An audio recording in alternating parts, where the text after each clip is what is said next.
How are you? Yeah.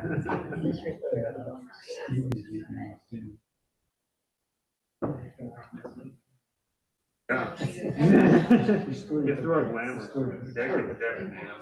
I used to be board of assessment.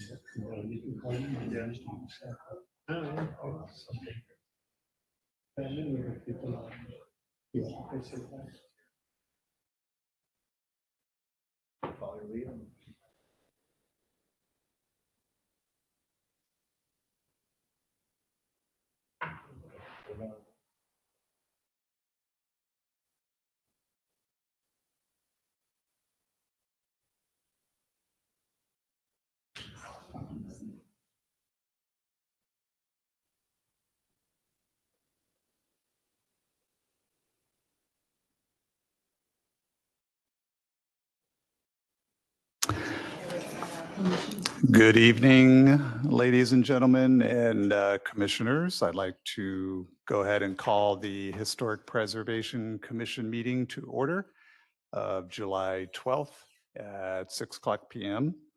Welcome, everyone. And we have a fairly full agenda today, so let's go ahead and get started here. And I guess we'll start with a roll call, please. Vice Chair Fackler, Here. Commissioner Agnell, Commissioner Davis, Here.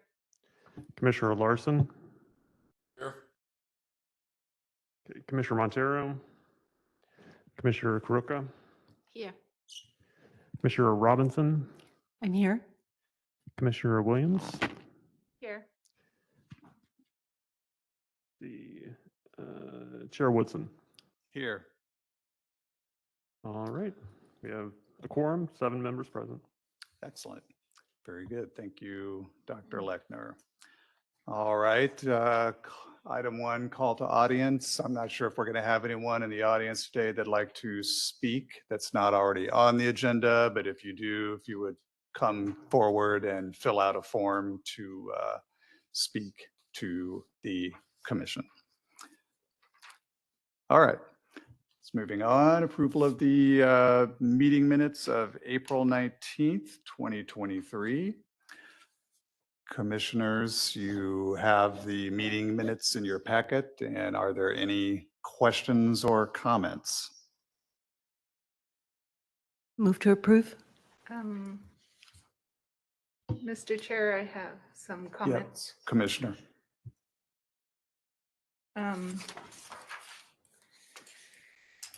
On page 3, item number 6, the 7th line where it starts with resources / TCPs, research design. After technical approach, there's a period before the end.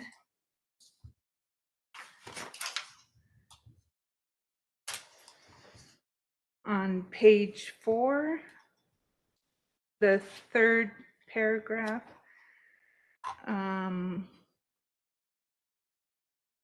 the second to the last sentence, Chair Woodson asked if the HTPP, I think that should be HPTP.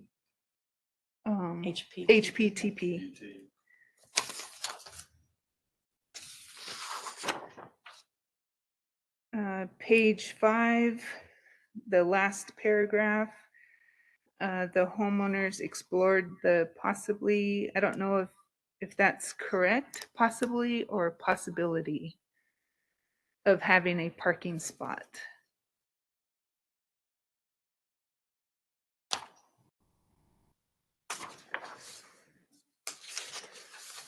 And on page 7, under item 9, the second sentence where it says the Tempe Coalition of Adorable Housing, I think that's supposed to be affordable housing. I mean, it's adorable, but I mean, we don't want to get the name wrong. And those are all my comments for the minutes. Thank you, Commissioner. Any other comments? This was a pretty loaded meeting minutes, 9 pages worth. So yeah, we had a Yeah. lot on the agenda that day. So if there's no further comments, could we get a motion to approve? Motion to approve as amended. Yes. Second. Thank you. And a vote. Okay. Vice Chair Fackler. Yay. Okay. Commissioner Davis. Yay. Commissioner Larson. Aye. Commissioner Karuka. Aye. Commissioner Robinson. Yes. Commissioner Williams. Aye. Chair Woodson. Okay. Ayes carry it 7-0. Motion passes. Thank you very much. And we'll move on to the next agenda item, approval of agenda. Unless there's anyone that needs to rearrange items or has any questions. Anyone? If not, then I'll just go ahead and motion to approve the agenda as written. All right, very good. Moving on to item 4, it says discussion of Wexford Development's proposed redevelopment of the site that includes the First Congregational Church designated in the Tempe Historic Property Register and the Harry Walker House, a historic eligible and National Register of Historic Places listed property located at and near 101 East 6th Street. The presenter is Darren Sender. And is Mr. Sender present? Ms. Sender. Oh, I'm sorry, Ms. Sender. Okay. Yes, welcome. Thank you. I'm used to it. Thank you. Very good. Well, welcome to the meeting and Yeah, my client is trying to get on. He said it wasn't started yet, so he's here as well. I'll keep an eye on that. I'll start anyway. Thank you very much, Mr. Chairman. My name is Darren Sender, Sender Associates, 464 South Farmer in Tempe, right down the street. And this is Mike Duffy, the architect with RSP Architects. And somewhere in the WebEx is Charles Good with Wexford Development, and he's here to answer any questions if you have any. And I'm here to really give you an overview of what we're proposing, and if you have any questions on architecture, site planning, we can all answer those questions for you. Thank you very much. Can you roll up to the first page of the text? Yeah, I'll go through this really quickly. I know you've got a lot of things on the agenda tonight, but you're probably all familiar with the site. It's located at it's 101 East 6th Street, which is between 7th Street and 6th Street, just actually south of City Hall over here, where the First Congregational Church is and where the prior Tricks, House of Tricks restaurant was. Both of them are clearly not operating anymore. There are various reasons. In the memo I mentioned, the church actually was losing members, quite a few over the years. A good friend of mine, actually, his mom was one of the last remaining members of the church. So they decided they just really couldn't keep it going in this downtown area, and they decided to sell the building to a developer. And my client had purchased that building.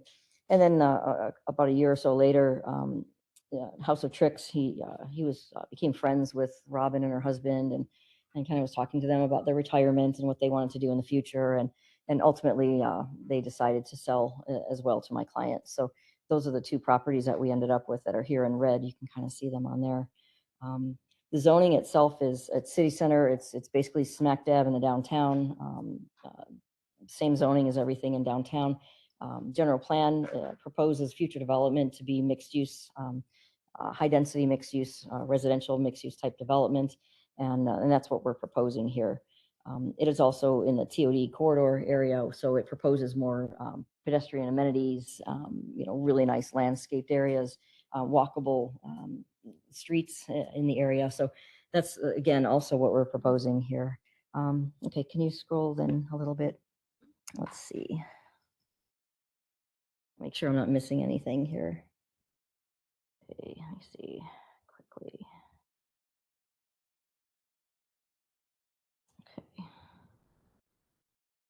So basically with these two sites in mind, Mike has a little, more expertise on the layout, but what we're proposing is a major pedestrian area on 7th Street with retail along 7th Street, and then a little less, no retail really on 6th Street, but the main entry off of 6th Street in that location, retaining the sanctuary portion of the First Congregational Church, and raising the smaller outbuildings that are kind of surrounding it, the little classroom buildings, mostly the buildings that like Sunk Construction was renting over the years when we did the Union project. They were in there, and actually I think the other construction companies were also leasing some of these buildings adjacent to the sanctuary over the years.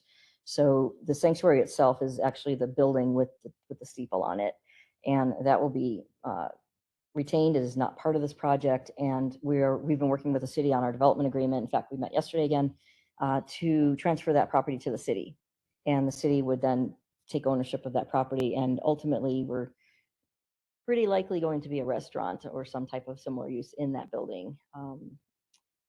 That's at least the hope, and I think that's probably a pretty good option. So that part of the building will remain. And then on the Harry Walker House, that is the building on the east side, next to the restaurant, next to the bar. That was on the east side where they had a little bit more of the formal functions in there, some of the parties in there. Less visible, less options there. We really didn't use it too much, but that building is on the historic register, and that building we're proposing to have relocated to a city park. So we're working with the Parks Department, Economic Development, Planning, to relocate that building to a location that has yet to be determined, but we're working on that right now. We've hired consultants to take a look at how much that's going to cost, and we have a pretty good idea of that right now. So we're working with that with Economic Development and Parks. So we're going to be moving forward with that as well. With those two portions of the site kind of figured out, the rest of the building, if you can go into the next one. Yeah. Maybe go on to the color renderings. Yeah. So this is a rendering of the buildings as proposed. We just submitted our entitlements package. Basically, we're going to require a PED for the development standards, and then a DPR, development plan review, which is design review for the site landscape and the units themselves. So those two applications have been submitted, I think June 12th, I think we submitted those. So we're waiting for comments on that. And so, it's moving forward. We're proposing so many things, but we're still in the pretty early stages of all of it. Entitlements have just been submitted. And we're working on, like I said, the development agreement term sheet with Economic Development. And do you want to talk a little bit about the site and design? And Yeah, sure. In general, I think what we're trying to do with the building is establish kind of an elevated landscape character throughout the building. One of the things that was significant about House of Tricks was the predominant feature there being landscape. So one of the things that's important to our concept is heavily landscaping that ground floor. So the pedestrian experience, you're primarily interacting with landscape and greenery versus the full height of the building. We've also taken a lot of care to break down the mass of the building.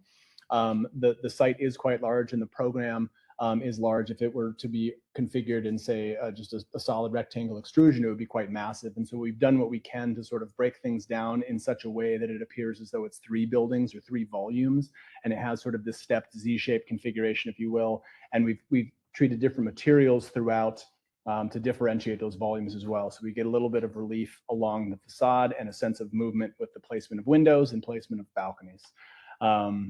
And then we're doing things like planting and landscaping along the perimeter of the garage, as well as some dynamic screening for the garage itself to screen those portions. So again, the idea is sort of this podium with a park base. There's an amenity level park up above, and the building is placed on that with a significant pass-through element as well in the upper levels. a pretty high level overview of everything. So if you have any questions, we're here. Thank you very much for coming and presenting the design concept at this point. Before I open it up to questions and comments, I was going to ask Dr. Lechner if you could maybe just explain a little bit in regard to the historic buildings I mean, we get just the basics. So what moving forward, like for example, I'm guessing that this is just an FYI report today, so no action required, but moving Correct. forward, what, if any, role will the commission be playing in Yeah. decision making? Right. So if the sanctuary were to be a proposal for it to be partially demolished because it is a Tempe Historic Property Register designated site, that would be under the purview, under the review of Historic Preservation Commission. So that commission would be brought an item, which essentially would be the request to receive a demolition permit. And then the commission would make a determination of whether to approve or to deny that demolition permit. If it were to approve the permit, then of course the partial demolition would go through as planned. If it were denied, then there would be an automatic 180-day stay of demolition placed on the issuance of the demolition permit per the Historic Preservation Ordinance and City Code.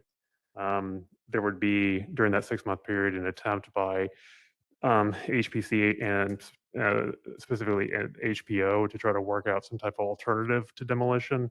And at the end of that, if there were no kind of alternative worked out that was satisfactory to both the city and the developer, then that demolition permit would go ahead and be issued to the developer. Could I interrupt you? Yes. I didn't hear anything about demolition being considered at this point, so that's not really on the table right now, is it?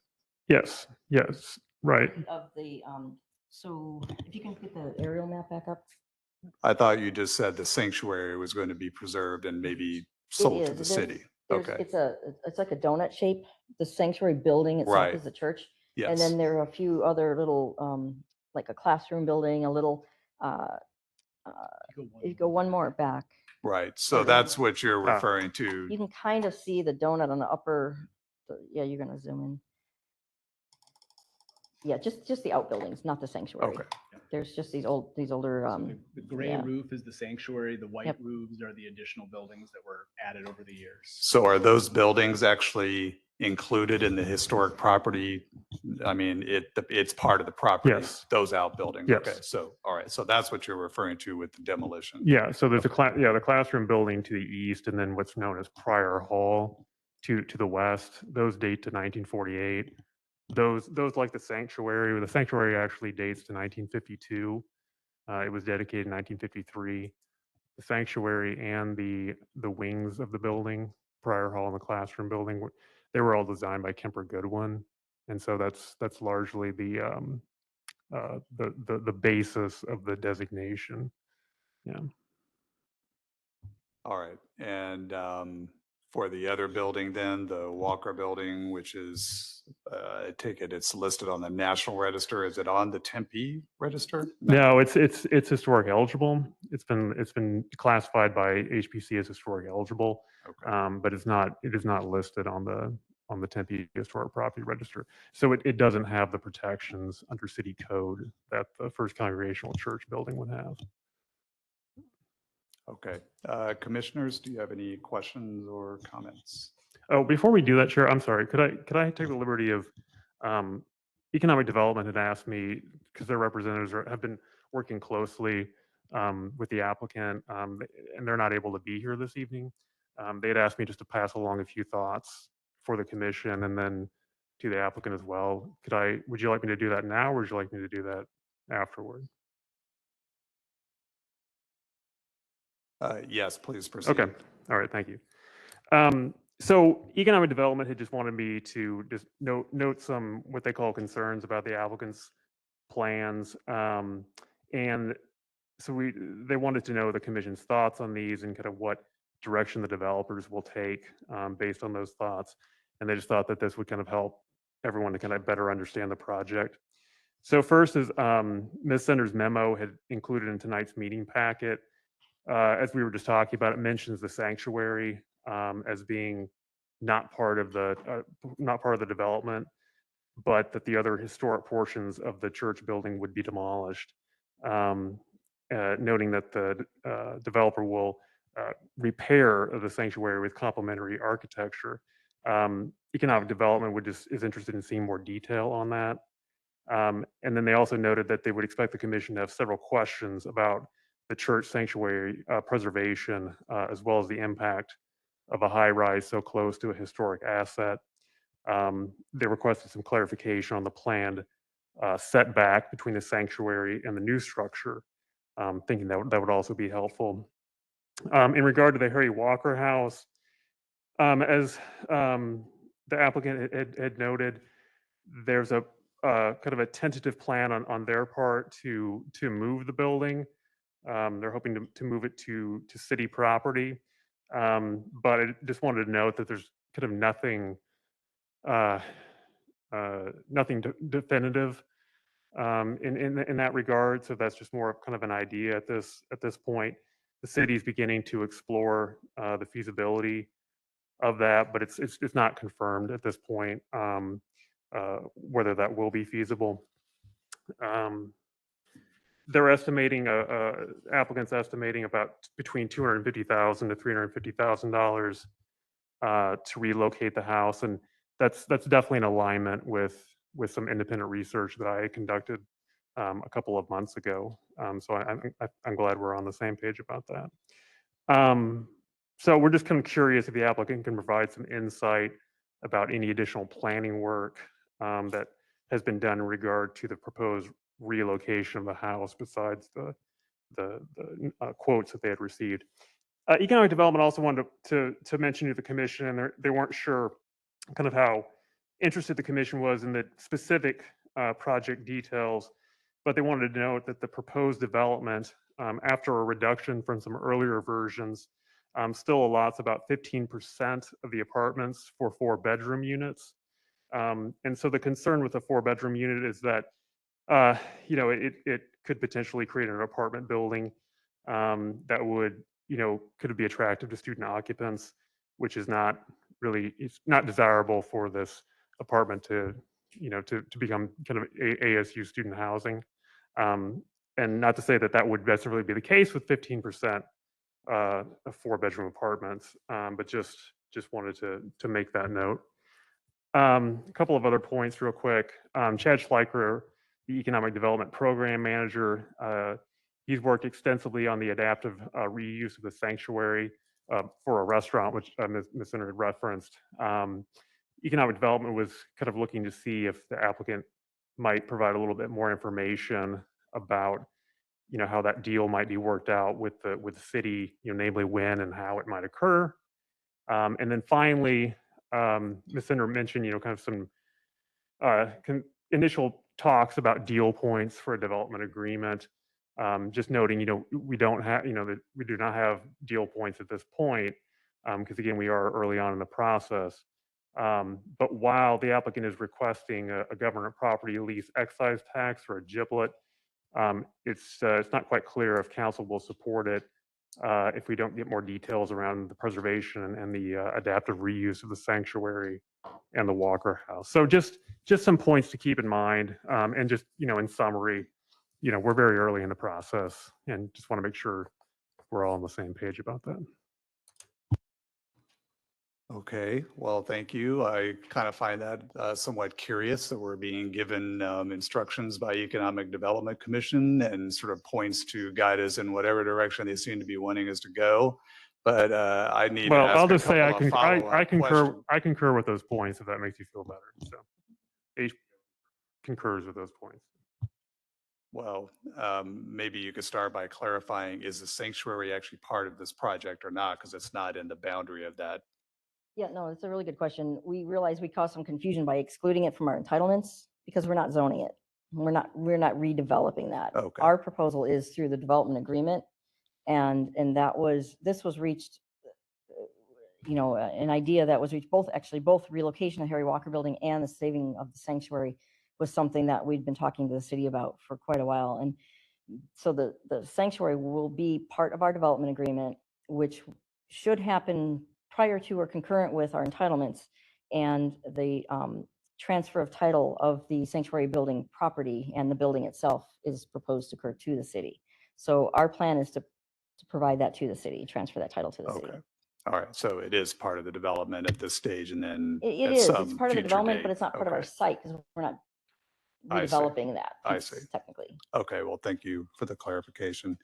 But I'll just open it up now. So was there anything else, Zach, on that matter?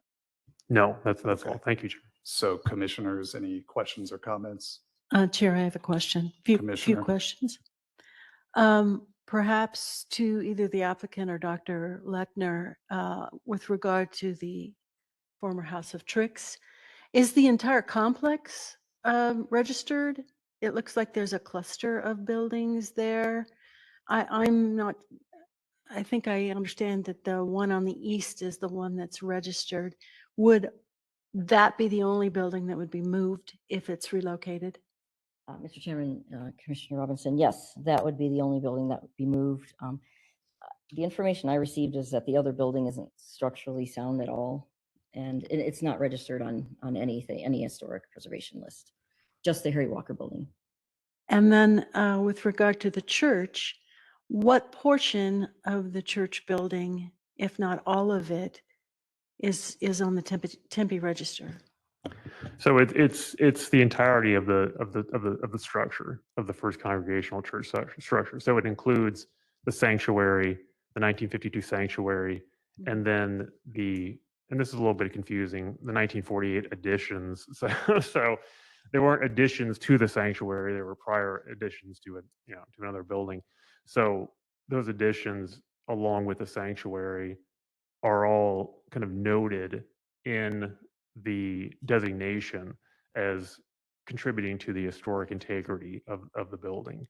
So that's why a partial demolition would request, or a partial demolition would require HPC approval, because it's all considered kind of part of the historical designation, and it's on the same parcel that has the historic overlay as well. So in regard to the demolition, is the only reason that the entire complex isn't coming down is because you don't have permission to take the sanctuary down, or it's not a part of your property? Or No, what's the intent of preserving the sanctuary component? the intent is that it was a request of the city that my client chose to agree with. Only, they requested that you retain only the sanctuary? Well, in order to make this project work and fit on the site and get the number of units that we require, we needed to encroach into that property a little bit. So the buildings themselves would need to be raised, and then the sanctuary itself would be saved. As the sanctuary is the more visual, obvious portion of that site. Everyone can see the steeple, everybody knows what that building is. Whereas the outbuildings are smaller, lower buildings adjacent to that portion. Yeah, but I would contend there may be more significant buildings. I guess I have a hard time with the site plan in the structure, the new structure. As Dr. Lechner mentioned in his notes from economic development, goes up within 10 feet of the sanctuary, which basically makes at least that side of the building invisible, with that kind of structure to the south of it. It just feels like it's kind of an inappropriate gesture as far as building such a tall building next to anything that's small, and that is the bigger part of that entire complex. So that's just my thinking. It just feels too close, moving it too close if you're going to retain the sanctuary. And I forgot to answer the second half of your question earlier. We did file a demo permit application in 2021, I believe. 2021, which came to the HPC and waited the 6-month waiting period. So there is a demo permit that was submitted for this entire property for everything. And we chose to revise that plan and save the sanctuary instead. Okay, thank you. Chair, this is Commissioner Larson. Go ahead, I Commissioner. recall that process, and it was presented to the commission, as I recall it, a demolition permit, and the commission denied it, and then the building remains not demolished. And it sounds like one of the reasons why the building may not have been demolished is because of an operation of the ordinance that requires the developer and the city to sit down and come up with some sort of alternate arrangement whereby they don't demolish the historic structure. And it looks to me like that's like what we're seeing is a rendering of an option not to demolish it, and uh, an arrangement whereby that building will be preserved. From that standpoint, I'm encouraged by this proposal of redevelopment, and there may be some things that are not particularly desirable about it. However, I think that this is generally a good thing. Chair, can Ryan LeVake, Deputy Community Development Director, make a comment? Yes, proceed, thank you. Ryan. Yes, thank you, Chair, members of the commission. I just wanted to elaborate a little bit more on that prior submittal. So that was a couple of years ago. And at that time, what we were faced with was just the church First Congregational property, which is the property to the north, and the parking lot to the south. So it was a much smaller site. And at that time, the request was for total demolition of the site without an actual proposed plan at the time. And so there was a lot of talks, negotiations, discussions. There was an action by the commission for denial of the demolition permit. And then there was further negotiations of that project. The historic preservation officer at the time, John Southard, with Alex Smith, and talks with the city about what we could do alternatively from what was being contemplated. And some of those negotiation talks did talk about partial savings or only a partial demolition of the church sanctuary site. And so this is sort of a wrap up or evolution of the site that now has additional property and a potential proposal for a project that's intending to preserve a portion of the site. Thank you for the explanation. Just a thought occurred to me then. So would there be a necessity to amend that demolition permit then? So like we talked about this with the application process procedure. So yeah, what we talked about was, again, another partial demolition permit, very similar to maybe what you've seen before. But we'll also have actually a modification to the building design because the building now will be different, right? So it's being modified. There's an altercation or modification to it. So that'll have to be brought forward to this commission as part of that request. And then additionally, because the property is actually listed all the way down to the property on 7th Street, the parking lot is part of that listing property there. There is the obligation of that PAD process to be brought forward and a recommendation from the Historic Preservation Commission on that PAD process that is part of the new development site. Likelihood there's an opportunity to also delist a portion of the site so that then the remaining historic designation is only on the remaining church sanctuary site and not the other property that is now encumbered by this new proposal. I have a question, Mr. Chairman. Yes. Would that also include certificate of appropriateness? Would that be with the second one you were talking about on the sanctuary itself? Related to the design Mhm. review of it, yeah.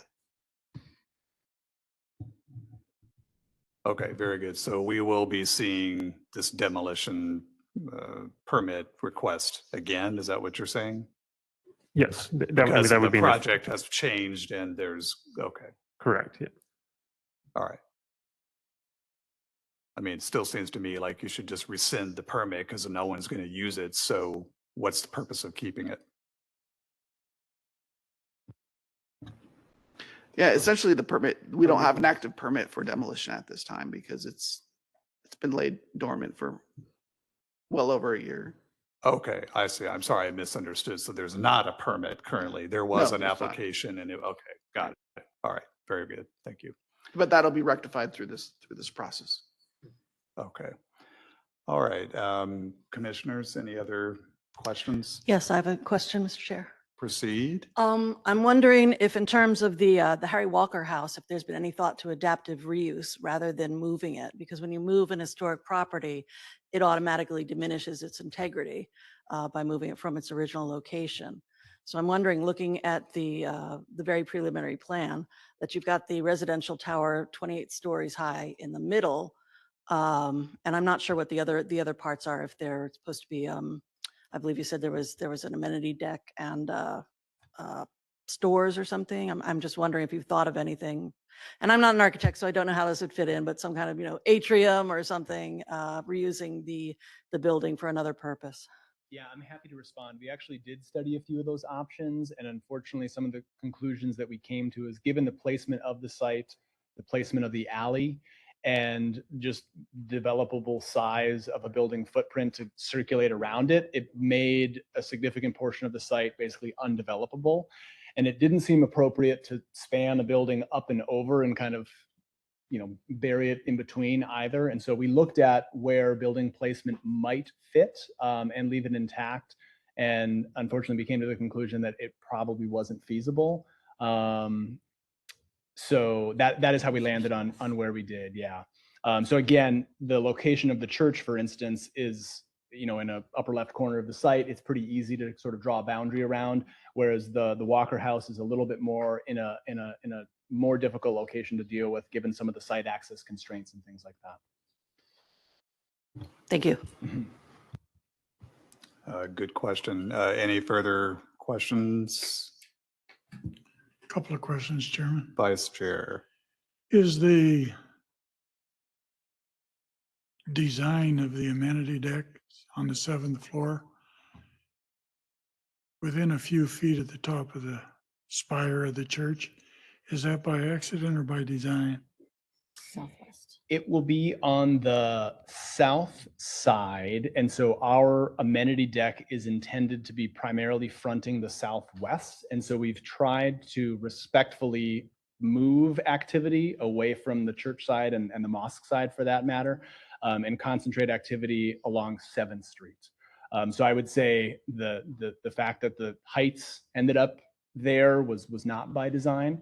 And we're trying to keep activity towards 7th Street versus 6th Street.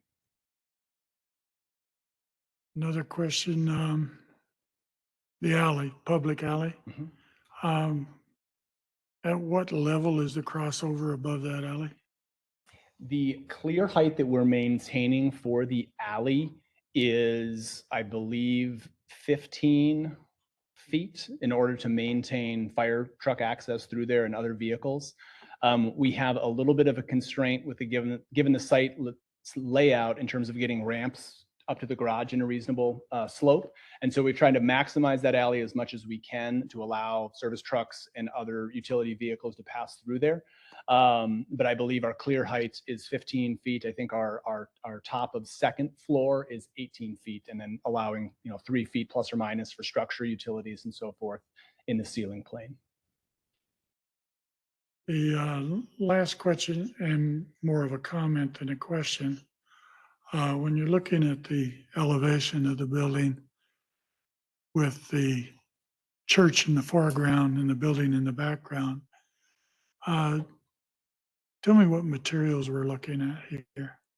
Yeah, so the building materials leverage a combination of glass for the tower elements in the residences. I'm more talking about that. The Garage amenity screening? Yeah, The garage screening is a series of metal louvers that are shade fins. And so these are attached to the building with a standoff of a decent amount to give a little bit of shading and screening on that side. And we're trying to implement an angle of those panels and a differentiating color on either side, such that when you're circulating on the south around the site, you get a little bit of that moire effect where there's a different view from different angles is the intent.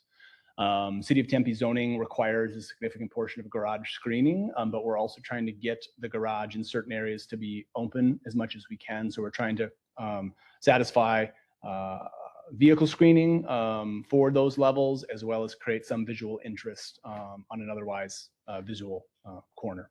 On that same structure, the plants are showing draping off of the various levels. Yep. Those real or false? Those are real, yeah. The intent would be those are real, yes. A lot of maintenance.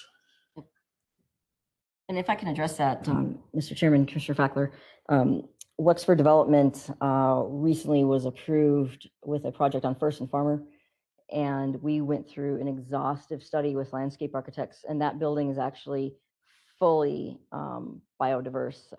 It is self-screening, self-shading, and it includes all plantings on all four sides, all the way up the building, 7 stories.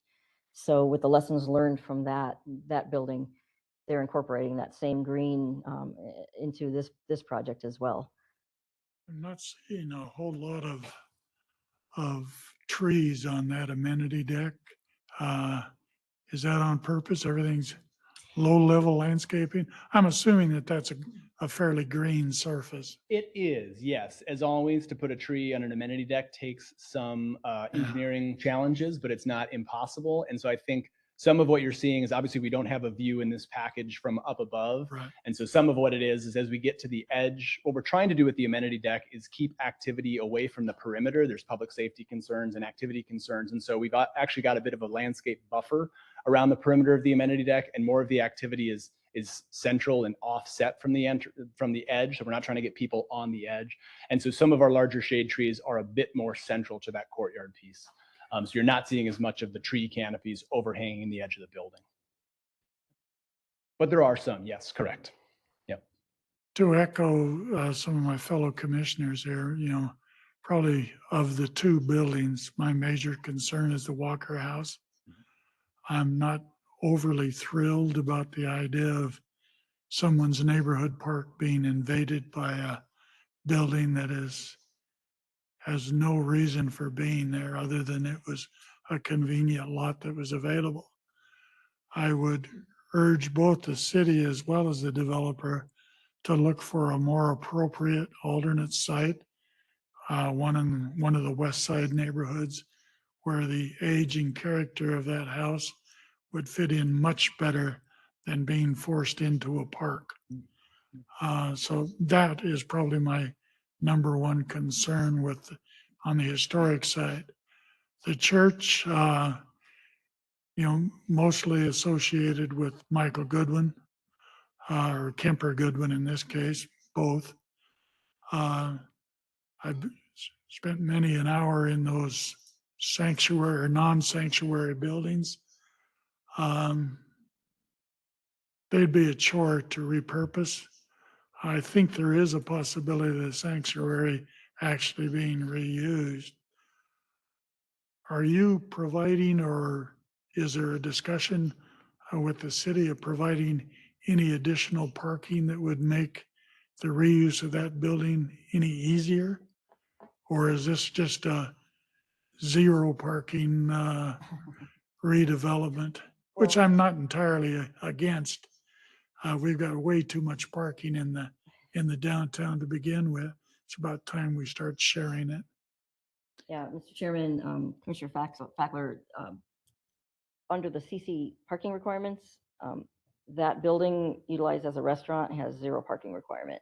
Right. So there really isn't one, but we've been kind of discussing back and forth with planning staff, some of the parking on 6th Street, for example, potentially some parking adjacent, but there's really not a ton of parking there.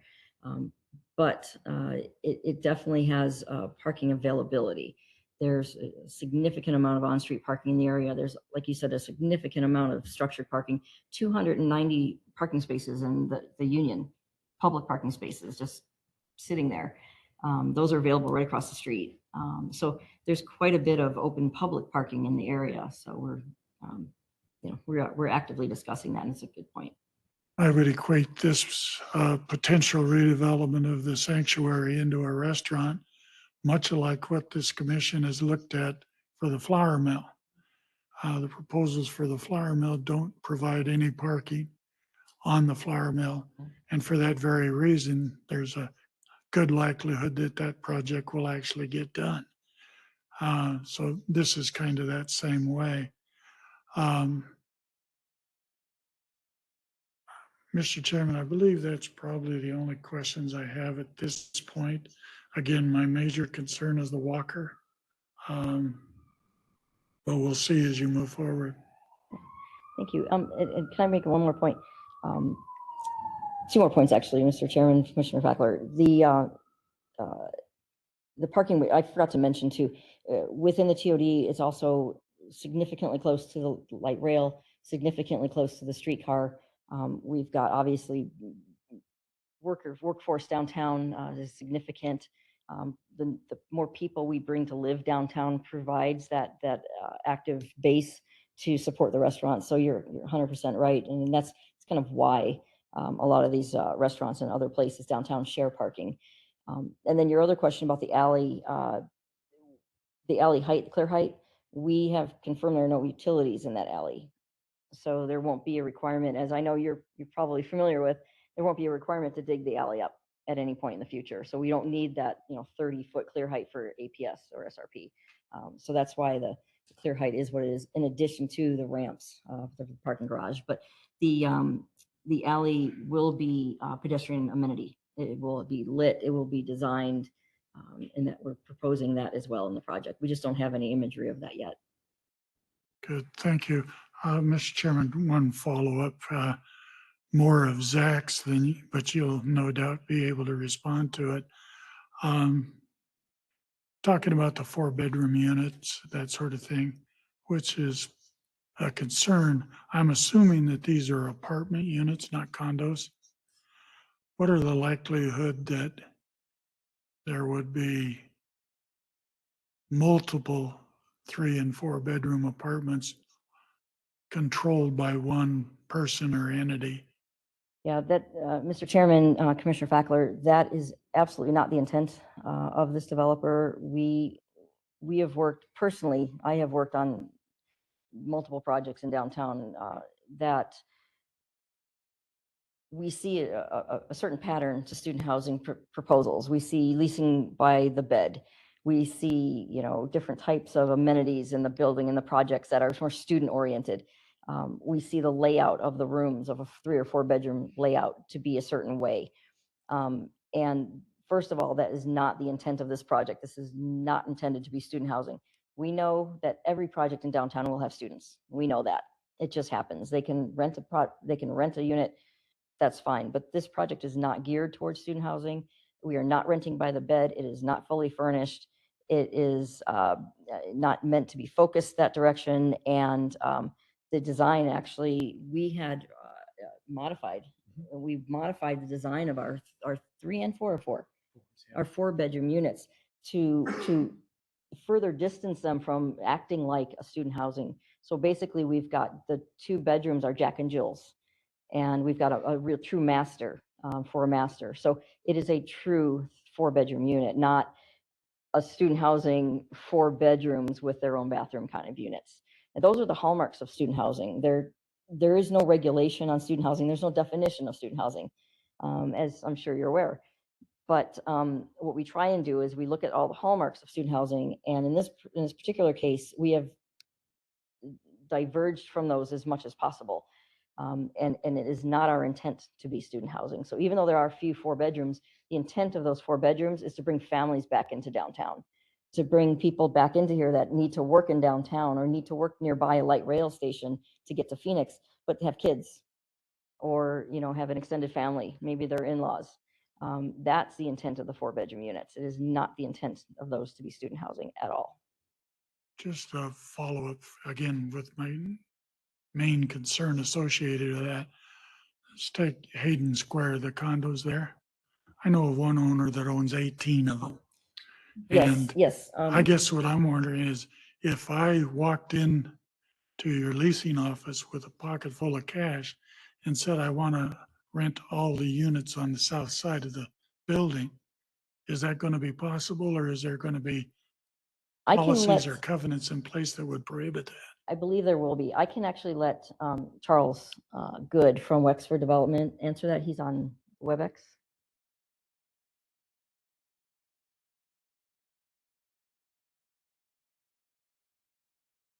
Or not? He was. I sent him a request to unmute. Anyway. And if we can, we could probably. Hear me? There you are. Yep. Apologies for that. Yeah, to answer your question, there will be measures in place that would prevent one from being able to do what you just talked about. I mean, we have every intent here. This is going to be young professional housing. All the units in the building are going to be rental apartments, not for sale. And measures will be in place that would prohibit one from being able to lease out, a certain part of the building or anything along those lines. So no possibility of sublease or anything like that? A sublease would be something that would be possible here. But in regard to an individual leasing a mass number of units within the project that you just described, something like that would not be realistic here or doable. Is there a conversion possibility on these units at some point in time, like after 10 years? A conversion to condos? Yes. We have not gotten to that point, but we have no intent of converting these to condos. We went through something like this on another multifamily project that we're working on in the area, First and Farmer, and those units are deed restricted to be rental apartments for, can't recall the exact period of time, but it was meaningful 20 plus years, and we have zero intent of having any sort of conversion here on this project as well. Where we've got you on the line, as it relates to the parking, is this first come, first serve, or is there designated parking that is leased by the individual units? There will be parking available to the residents in the project. Right now, we have 675 parking spaces within the podium, and that's right in line with what other projects in the area have provided on kind of a per unit and per bed basis. And so we're comfortable with the parking ratio that we've designed here, and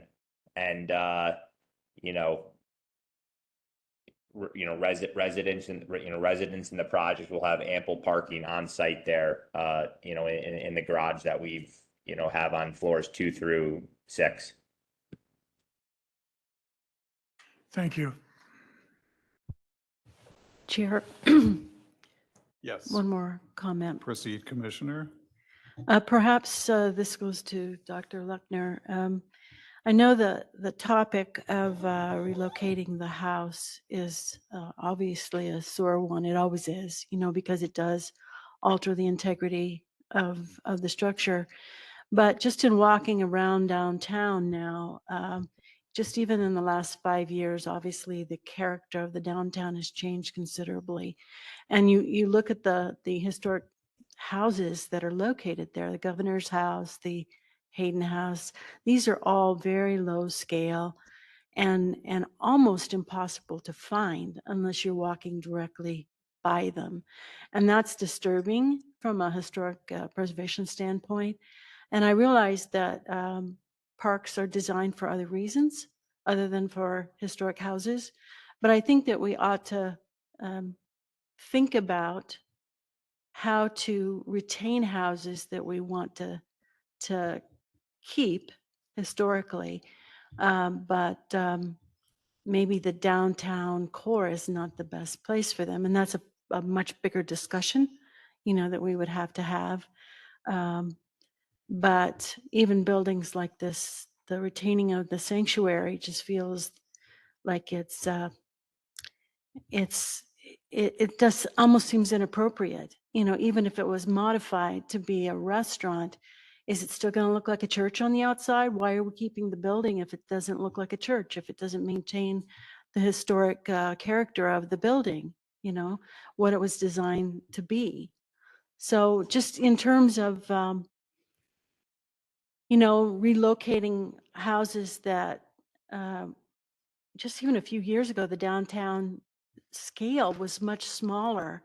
You know, the idea that we want to retain houses that are in now a jungle of very tall buildings, you know, I think we ought to maybe have a deeper look at that and a discussion at some point. Thanks. Yeah, I appreciate the comment. And just to your point about the raising the potential of, you know, changes to the sanctuary, you know, under this proposal, if everything did go through according to what the applicant is kind of considering at this point, if that sanctuary were to remain in place, it would remain uh, with a historic overlay over it. It would remain on the Tempe Historic Property Register. If it, you know, it would certainly be, you know, open to HPC feedback if for some reason they decided that wasn't appropriate. But assuming that were still the case, any changes to the facade of the building would require, you know, going through the Historic Preservation Office for if it's a minor change for a historic or for, excuse me, a certificate of no effect, or if it was more substantial, through the Historic Preservation Commission for a certificate of appropriateness, which the HPC can certainly, you know, approve or deny, depending on its wishes. So so it would still have the protection, and there, you know, the owner couldn't, or tenant couldn't just simply, you know, make whatever changes they wish to the exterior. It would still retain that historic designation that granted it that layer of protection and approval for any changes. Thank you. Thank you, Commissioner. I'll just make one side comment that the Taco Guild is one of my favorite restaurants, and it's in an old church, so I think it's possible. I'll make one comment too. We did that, so thanks. Oh, you did? I really love that place.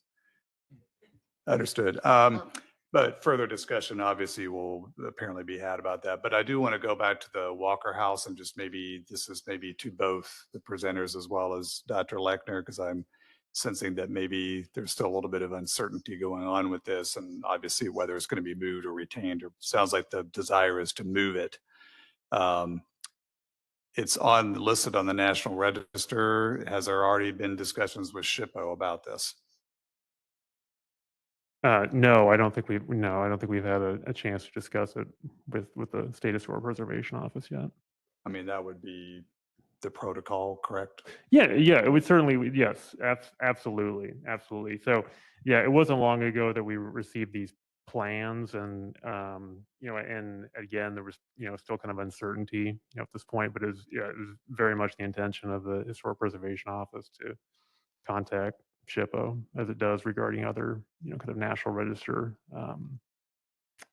listed properties that, Correct. you know, may have changes, or, you know, removals or what have you associated with them.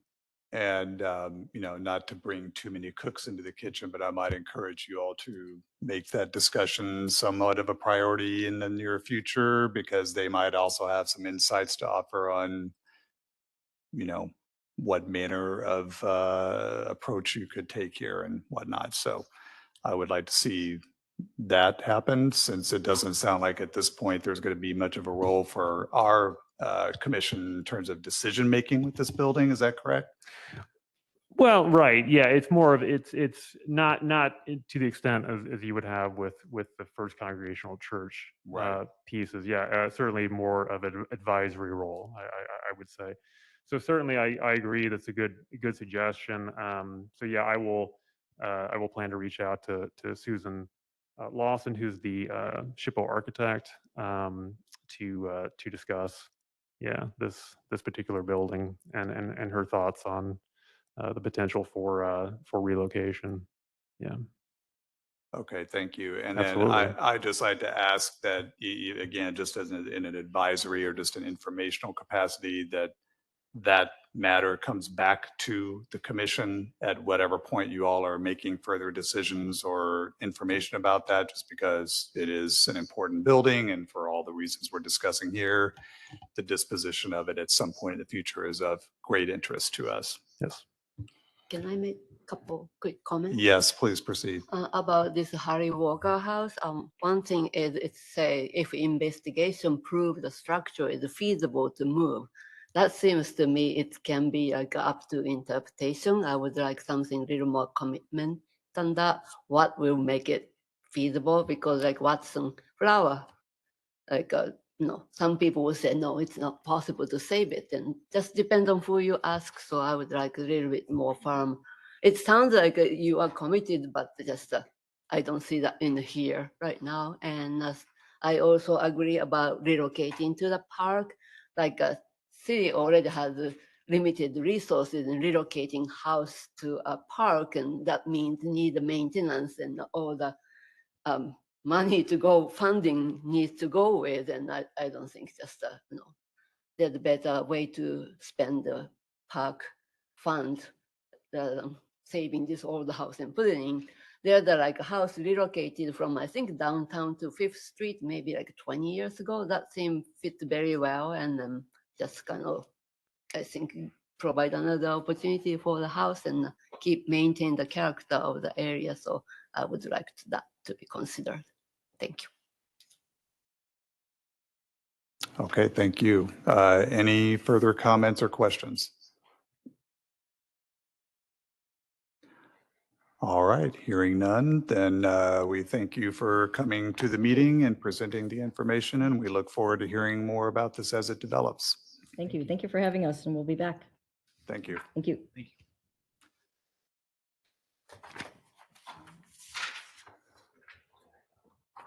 Okay. Moving on to agenda item number 5, request for certificate of appropriateness to install armrests in the old Mill Avenue Bridge alcoves. Presenter is Paul Bentley. Welcome back, Mr. Bentley.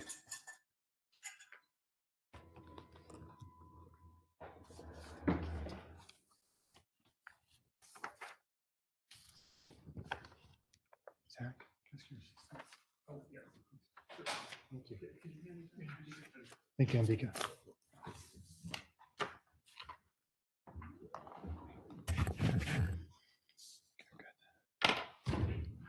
Good evening. Good evening. Welcome back. Thank you. Good evening, Chair Woodson, Commission members. I am Paul Bentley, and I am the Deputy Community Health and Human Services Director here for the City of Tempe. And with me is Isaac Chivera, who is the Interim Deputy Engineering and Transportation Director. And also with me is Kim Hale, our commander from our police department. We are here this evening in representation of the Tempe Homeless Solutions Task Force. As representatives, this is a task force that meets on a weekly basis. It's comprised of our city manager representatives from our city manager's office, our police department, community health and human services, Tempe Fire Medical Rescue, the city attorney's office, communications and marketing, and many other of our work groups within the city, with the full intention of promoting the city's goal of ending homelessness by making it rare, brief, and one time. And we do that through looking for solutions that are promoting health and safety. This evening, as mentioned, we are seeking your approval for the implementation of a pilot project. And from that, our intention is to use this as an opportunity to promote health and safety, but also take the opportunity to implement something in a way that we can conduct some further analysis and research in order to identify findings and bring that back to you for consideration for further implementation. And I'll speak more of those details in just a few minutes. Health and safety is an issue, period. And we as a city promote that every day with staff, with our commissions, with our nonprofit partners. And in that, approximately a year ago to the day, representatives were here. I was one of them, as well as those in the room, coming forward to communicate about a specific health and safety concern related to individuals utilizing the alcoves on the Tempe Mill Avenue Bridge as shelter space. And with that, the significant concern of health and safety is individuals utilizing the space that is also utilized for those who are pedestrians, bicyclists, and traffic that are going to and from locations across that same location. We know that attempting to live in shelter in that alcove is not a healthy and safe place to be. We know that. From our presentation here, we talked about an alternative solution.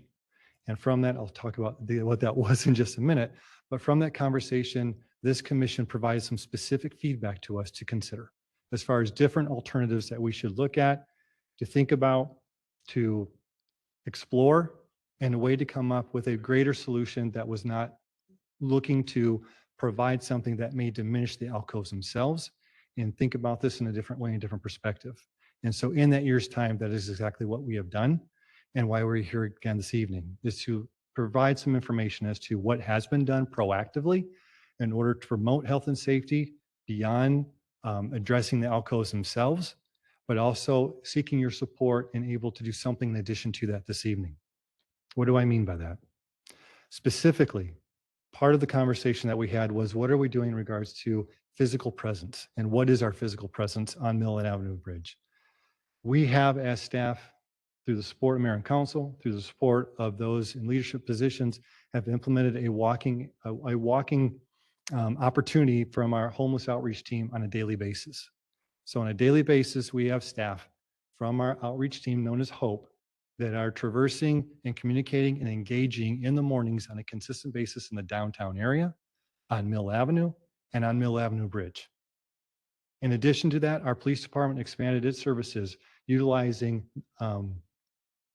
professional staff known as community responders to also provide assistance in the downtown area, and at times, most of the time, in partnership with our homeless outreach team so that we have a collaborative response.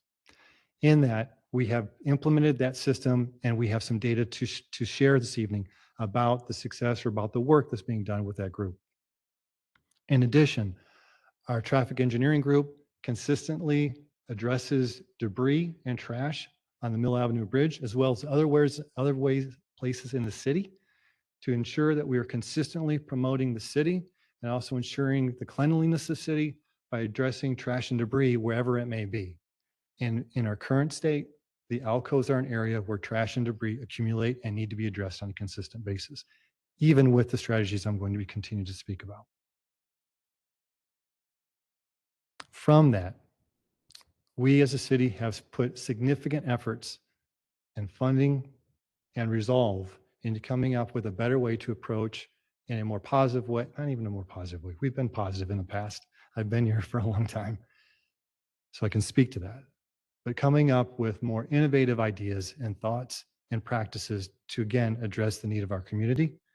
And with that, we have established dashboards, hubs, information sources that anyone can go to on a regular basis to see about the activities that are being put into place to help promote health and safety, specifically with individuals experiencing homelessness. And in that, the addition of an application helped through the assistance of our IT group and Dr. Stephanie Dietrich to have an engagement application, which every engagement that we have, we are documenting it, and we are pinpointing it through GIS so we know where we're at, when we're at, and what type of activities we are doing to serve our community. And that's part of the data I'm going to share this evening. Proactive strategies from the feedback received here and others as well, to ensure that we're not just looking at one solution, but multiple solutions and doing something about them. So with that, our activity. So I'm not going to go back over years. I'm not going to go back over a year. I'm going to go back a month, June 1st. So since June 1st, with these walkabouts, our staff have made have made factual 34 engagements on Mill Avenue Bridge through the walkabout process. In that activity, half of them, 17, there has been at least one individual on Mill Avenue Bridge utilizing those alcoves as a shelter space. Even with our proactive outreach, even with our community responders, even with the other solutions that we have in place, the behavior is continuing to happen. With those engagements, absolutely, we're providing outreach, resources, shelter options. a space for individuals to connect to housing and housing solutions. That is done every day, every engagement. With those engagements, we can say that within those specific engagements, 3 of the individuals that we encountered took us up on those offers and said, yep, we are in a space today to work with you and work towards a further solution. And we do that every day. And for those that are well disciplined in the topic of homelessness and homeless solutions, we know that it takes time and effort and re-engagement on a consistent basis. Our data reflects that. We also know that the number of individuals that were repeat in regards to individuals that, while we did our engagement, provided our opportunities, chose to come back to that area again. And so those are some data and facts in regards to what is occurring currently on Middle Avenue Bridge and our alcoves, even with the solutions that we have put into place. We were here a year ago. And a year ago, our attempt at that time and suggestion was to implement some form of gate structure. Best intentions, best thoughts, but in that, it was clear from the response given from this commission, and we are very grateful for it. It is look for solutions that are going to have very slim to no impact on the alcoves. Find an alternative solution, whether it's music, lighting, more bodies, whatever it may be, keep working at it. And so we did. And so this evening, we are going to continue the strategies that we have in place, but we're asking for assistance to do more. And we need your support in order to do that. What we are looking to do is to promote a solution, and I'm going to read to make sure I don't miss something now, so please give me some grace on that. Intended to promote the intended use of the base for what they were intended to do originally.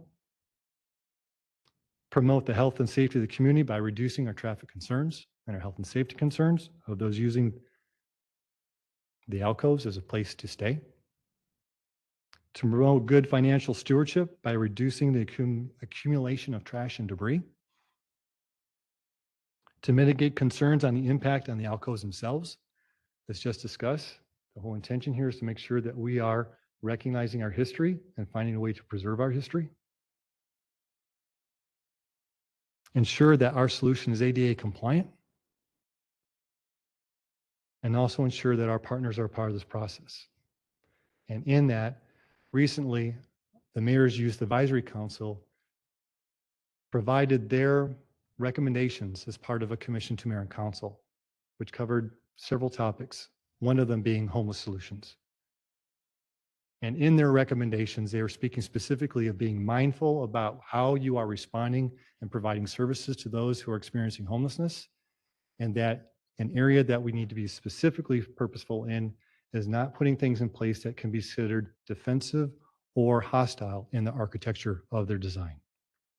And so with that in mind, we have reached out to the Mayor's Youth Advisory Council to open dialogue to ensure that they are understanding of why this recommendation is coming the way it is, as some might deem it the way that I just mentioned.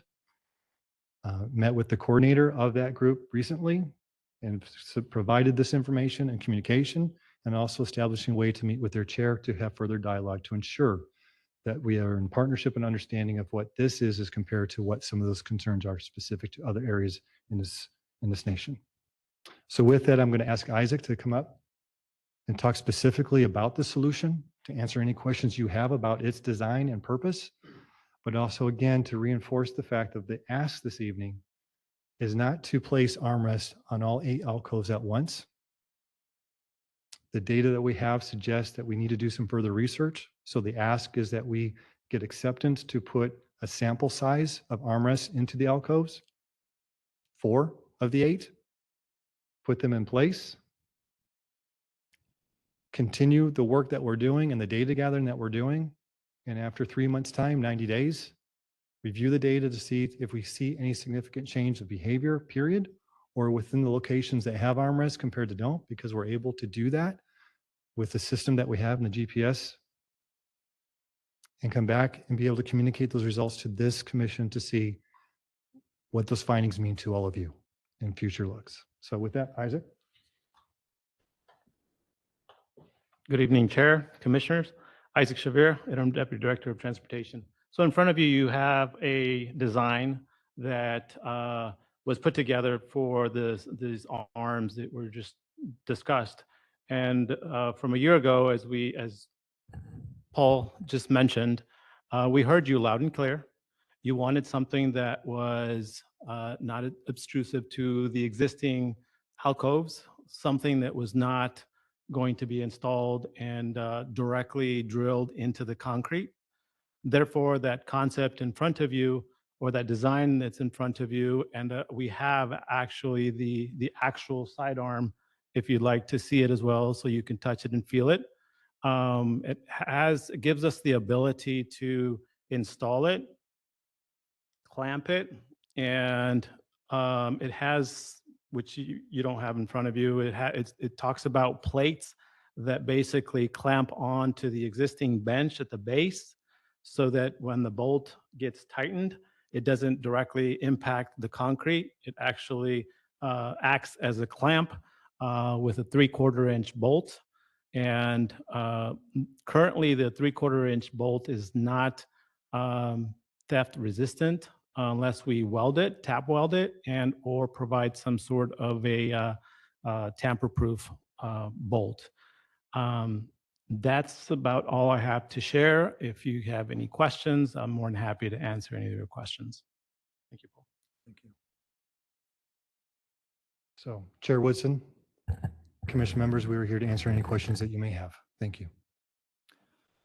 Thank you very much, Dr. Bentley and others. So first of all, yes, thank you very much for coming back with the further explanation of what activities you've been implementing in the interim since it has been a year, I guess, since last July. And you're right, we did have those concerns. And so I'm pleased to know that you all were taking those indicators seriously. Sounds like you've been working with this. So I'm going to just go ahead and open it up here to other commissioners if they have any questions or comments. Mr. Chairman. Vice Chair. First off, this is head and shoulders above previous solution. I congratulate you on finding a solution that didn't directly impact the alcoves, not only from a construction standpoint, but also from the standpoint of the use by the public as a whole, not just the homeless, but the public as a whole. This gives, someone out for a jog or a walk, especially in the middle of the summer, a respite place, can come in, easily sit down and whatnot without having to deal with whether or not the barrier that was there before got opened that morning. So this solution is, like I say, 1,000 times better than what we saw a year ago. As I understand, this is a powder coating option. On this, it's not paint, it's powder coating. That is correct, Commissioner. Can you hold up that? Absolutely. Just don't ask me to hold it up too long. Exactly. Gotcha. That quite frankly is long enough. The only major concern I have with your design, and I like the ideas of a clamp that is not being drilled into those bases.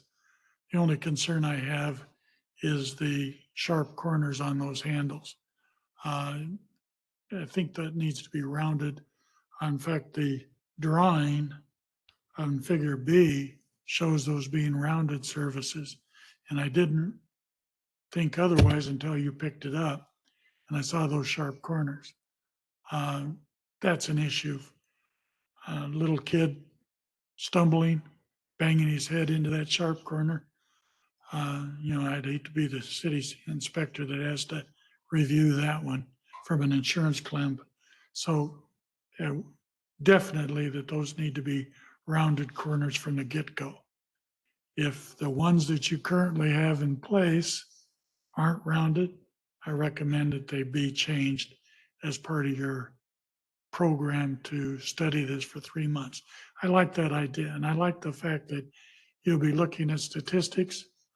You know, it sounds like out of your 17, I guess, contacts that you had, 3 of those were helped for alternatives to their housing. Is how many of those remaining 14 are frequent flyers? Were that 2 or 3 people that's over and over, or are we looking at 14 different people? Chair Woodson, Commissioner Feckler, thank you for the question. Commission members, we know that 5 of those contacts were individuals that were repeat. Okay. And there's, you know, there's only so many times you can ask somebody whether they want help. And that's the nature of the beast. You know, we gave them the rights back in the 60s to be out there on their own, not impacting anybody else but themselves. But unfortunately, that was, we chose to Main Street all those people. Whether that was the best solution or not, I look back and say, that's questionable. From a individual rights, absolutely. I have the right to create my own destiny, if I will. But like I say, this solution is so much better than what it's been previously presented. This is something that I can get behind and approve because it's not impacting directly the structure itself. That's what I really had a problem with the last time. That, and it created such a barrier that a normal pedestrian coming across the bridge, as long as somebody got there and opened up the gate, yes, they could still use it. If that was forgotten in the morning or whatever, it became a real barrier. So, thank you. Thank you, Vice Chair. Any other comments, questions? Commissioner? Chair, I have a few questions for the applicant or the presenters. I guess I have some difficulties with the solution. I'm concerned, like Vice Chair Fackler, that the edges are squared off and maybe could be dangerous just because they're sharp. No telling, I mean, homeless people do tend to carry other problems along with them. I mean, there could be somebody who's not totally aware of the situation and then injure themselves. And then what is our liability when that is an occurrence? I'm concerned about the fact that it engages the base or the floor, in that if you have to, and we're going to have to continue to clean up these alcoves regardless, that it becomes even more complicated because things get lodged against this base, and you don't have a free open floor anymore. So a solution that maybe, and I guess I'm not opposed to engaging with the structure itself, maybe wraps around and then attaches to the base of the seat. Something that's a little more sleek and a little bit more like a grab bar, you know, that doesn't, isn't quite so imposing, I guess is what I'm thinking. That's just in terms of what my reaction is to the design. During your introduction, though, my first solution was a gate. Why don't we put up a gate or have a gate that can close and lock, you know, at a certain time of night? I mean, why not a gate? But apparently I wasn't here last year, so I didn't see the gate that was presented. But it seems to me that a gate could be a solution. And Dr. Lechner, you had a picture of the outside of one of those alcoves that I think you scrolled through. I'm just curious as to what the, did you present a specific gate or was it just the concept of a gate that was you were in opposition to last year? So Commissioner Robinson, if I may, we did come to about a year ago, like Paul said, and presented the possibility of enclosing the gates so that we would be able to have the ability to have particular hours of operation, right?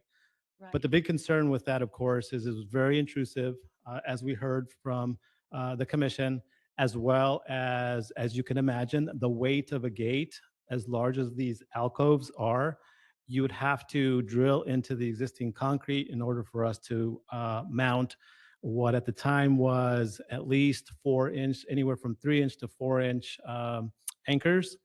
And so you could just imagine the effect of the actual alcoves having us drilled into those existing alcoves on the concrete. So we took a second look at having the ability to prevent individuals from sleeping on the benches, to Paul's point earlier, and making these alcoves be utilized as sitting areas.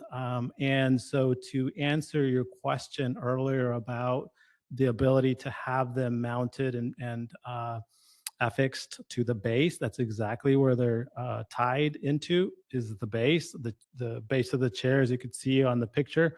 And from a cleaning perspective, it has not been intrusive. As you know, they have been only tested at one of the alcoves just to see how they would operate. If the commission, the final decision is not to go in that direction, to my point earlier, and to Commissioner Fackler's direction a year ago, these would be able to be removed in an instant without any impact to the existing alcoves. I hope that answers your Remove- question. If they can be removed in an instant, why wouldn't the homeless person remove them so that they can then sleep on the bench? I was exaggerating just a little bit. Our staff would remove it in an instant. Well, it's a hard problem to solve. And I honestly don't think you're going to deter any homeless people from, and I could be wrong. I think it's worth a test. I think from a design perspective, I think a better deterrent could be designed if it needs to be something that blocks the bench. I still think a gate could be designed, an appropriate gate could be designed that would fit that structure. And, the seats are only available to people as they're walking across the bridge, right? So yes, if somebody's there, I guess the hours of operation would be a discussion as far as a gate goes. But, you know, if you have your homeless people coming out when the sun goes down, that's a deterrent in and of itself from anybody using those benches. So just a thought. I think a gate would be a nicely, appropriately designed gate would be maybe a better solution. And then operational hours that would work with the community. Thank you, Commissioner. Mr. Chair. Vice Chair. Being one of the rebel rousers from a year ago, maybe I could describe the gates. Basically, as you're looking at that alcove, what is it, 6-8 feet across? It's about 8 feet, yes. Yeah. So, and almost that tall. Tallness is about almost 12 to Okay. 13 feet. The proposal was that essentially you put bars over the entire front of that with a gate that would open. It has to go high enough so that people aren't just climbing over the top of it. The problem with that I really had with it having to be attached to the structure of the bridge, you get, I used to be an angry drunk before I went dry. 46 years ago, by the way. I'm a big guy. You lock me out of a place I want to get into, I'm going to shake it. And I'm going to keep shaking it until it gives away. So the potential damage that we were looking at if somebody latching onto it, or for that matter, a car leaving the roadway, somebody accidentally slamming into it, the bridge is going to be damaged for sure. Not that it wouldn't be anyway. But what I like about this solution is we're not going into that historic structure at all. And your 2-point connection underneath that bench to the leg of that bench gives you the ability to secure it strongly, but even more importantly than a single point underneath the bench itself, it becomes much more difficult for somebody to work that thing back and forth to the point to where they break the bench or what have you.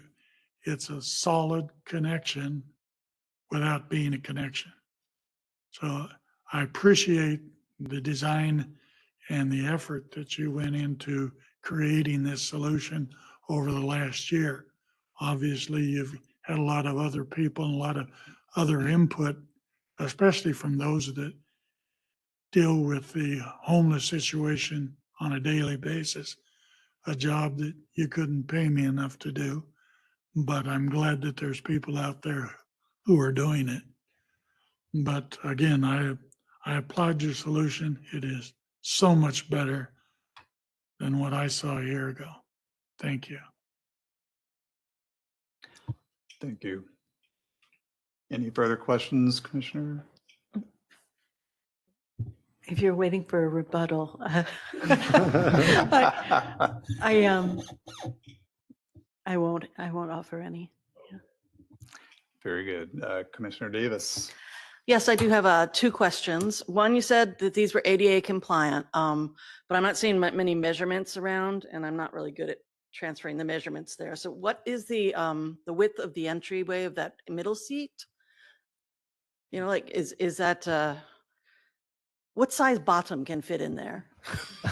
That's a good, Commissioner Davis, that's a very good question.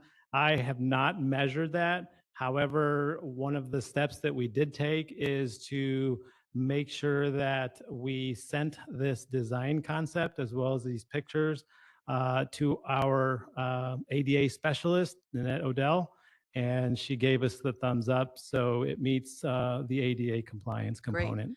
And then my second question is, I have secondhand knowledge. I've not seen it myself, but that, as you said, this is already in a test alcove, or test arms in an alcove. I'm wondering how long it's been there and what kind of data you've been able to get on this so far. You know, whether people are just sitting up now, or or how that's working out for you. Chair Woodson, Commission Member Davis, this pilot with that alcove has been in place about 3 months. And so part of our ask for a pilot project is that while I mentioned we are getting GPS data and pinpoints, the accuracy does not allow me to tell you whether or not the activity was on the east side or the west side, and we have 2 alcoves right across from each other. So we know that there's activity occurring on the south side of the bridge. I just can't confirm if it's in that alcove or not. The intention of the pilot project would be to put the armrest in the alcove directly across, and then directly opposite on the north end of the bridge in the 2 alcoves on the north end, in order to use those spaces as our data collection for further analysis. And with that, we can have confidence that if we're getting pinpoints on the south end of the bridge, then it's not being as impactful as we thought. Thank you. Thank you, Commissioner. Good question. So I do a couple quick questions just following on these comments. So the reading material said that you actually have the funding to purchase all of the rails. Is that for all 8 alcoves, or is it just for the 4 Testo alcoves? We do have funding for all of the 8 alcoves, and the number that you see in your memo is actually a little bit higher than we anticipate, just because that number includes the design. I don't anticipate paying some additional designs other than taking the comments from Commissioner Robinson as well as Fackler and rounding off those edges. So we would have to pay some design to round off the edges, but it would be a lot less and the funding is available. Yes. Okay, very good. And my question is, I mean, I'm just curious, why not just go ahead and install them in all 8 if that's your proposal? Or, I mean, what was why just do it for 4 and not all 8? That's a good question, Chairman Woodson. And one of the discussions internally that we have had is, as you've heard, we are a data-driven city, and we want to make smart decisions based on what the data is telling us. So yes, we do have the funding available to do all 8, but if all 8 not necessarily need the sidearms and not necessarily do we need to address this issue on all 8 of them, we would much rather take a stepped approach and do 4 or do the ones that the data is telling us, and then come back and figure out if that is sufficient and if it's solving the main issue that we're trying to address. All right. Paul, did you? That's I don't know. explanation. Yes. I have an additional question in along those same lines. So, with regard to collecting data, as you're testing these out, do all of the alcoves get filled every night? Obviously, you have to compare your new data with something that you've experienced in the past. Are they all typically, covered, or filled every night? And if not, what's to not just promote somebody who encounters this to go to the next one or the next one, and how will 3 months down the road or 6 months down the road, whether or not they're really solving the problem? Chair Woodson, Commissioner Robinson, thank you for the question. The view from this approach is to, again, be purposeful in spending what we think is appropriate at the time of what we know. And so putting in the pilot project of the 4 rather than 8. The data collection, what it will inform us is if we are approved to, and we install the arms on both south end of the bridge alcoves, and over our analysis, we're finding that those alcoves continue to be the ones that people are using, then arms aren't working. And so that's part of the clarity that we believe we will get. If the behavior moves to an alcove that doesn't have, then we have even more data that says, look, this is a deterrent for individuals using this as a space as shelter. It has moved it. And so that gives us data to support the fact, let's install them there and continue on. And so it's a purposeful step approach just to make sure that we're being good stewards of the city finances. So to follow up, I think the chair asked whether or not you'd produced all of these for all 8. You have not or have? Chairman Robinson, we have not. The only ones that we have is the one that's in front of you, as well as the one that's installed out in the field. Okay. Well, I think it's going to be, I think you actually should run your tests through the winter, because there are more homeless that migrate to this part of the country, as the temperatures get colder elsewhere. I would be surprised if these were much of a deterrent. I've seen the homeless adapt, they're very clever, and they're used to adapting to make accommodations work for them. So best of luck, I guess. I hope they work. I just am doubtful. Commissioner Robinson, your input is very well taken. And in that, our belief is that this is one of multiple solutions. And so we have yet to find 1 or 2 specific solutions or strategies that are having an impact that is significant for many cities nationally, as you'll see. But what we have done is look for multiple ways that we can impact this. And this is one of many, so that we believe that as we continue to look at those solutions that we believe will have an impact, while in and of itself, it might be enough, combined with the other activities that we're putting together, we think it can. And so that's the theory. And this is an opportunity to test that theory. Thank you. Thank you, Commissioner. Couple follow-up questions. So I'm just wondering, how did you come up with this idea? Is there another city or something that you've seen this used before? And is it effective? So, Mr. Woodson, the idea was not far-fetched.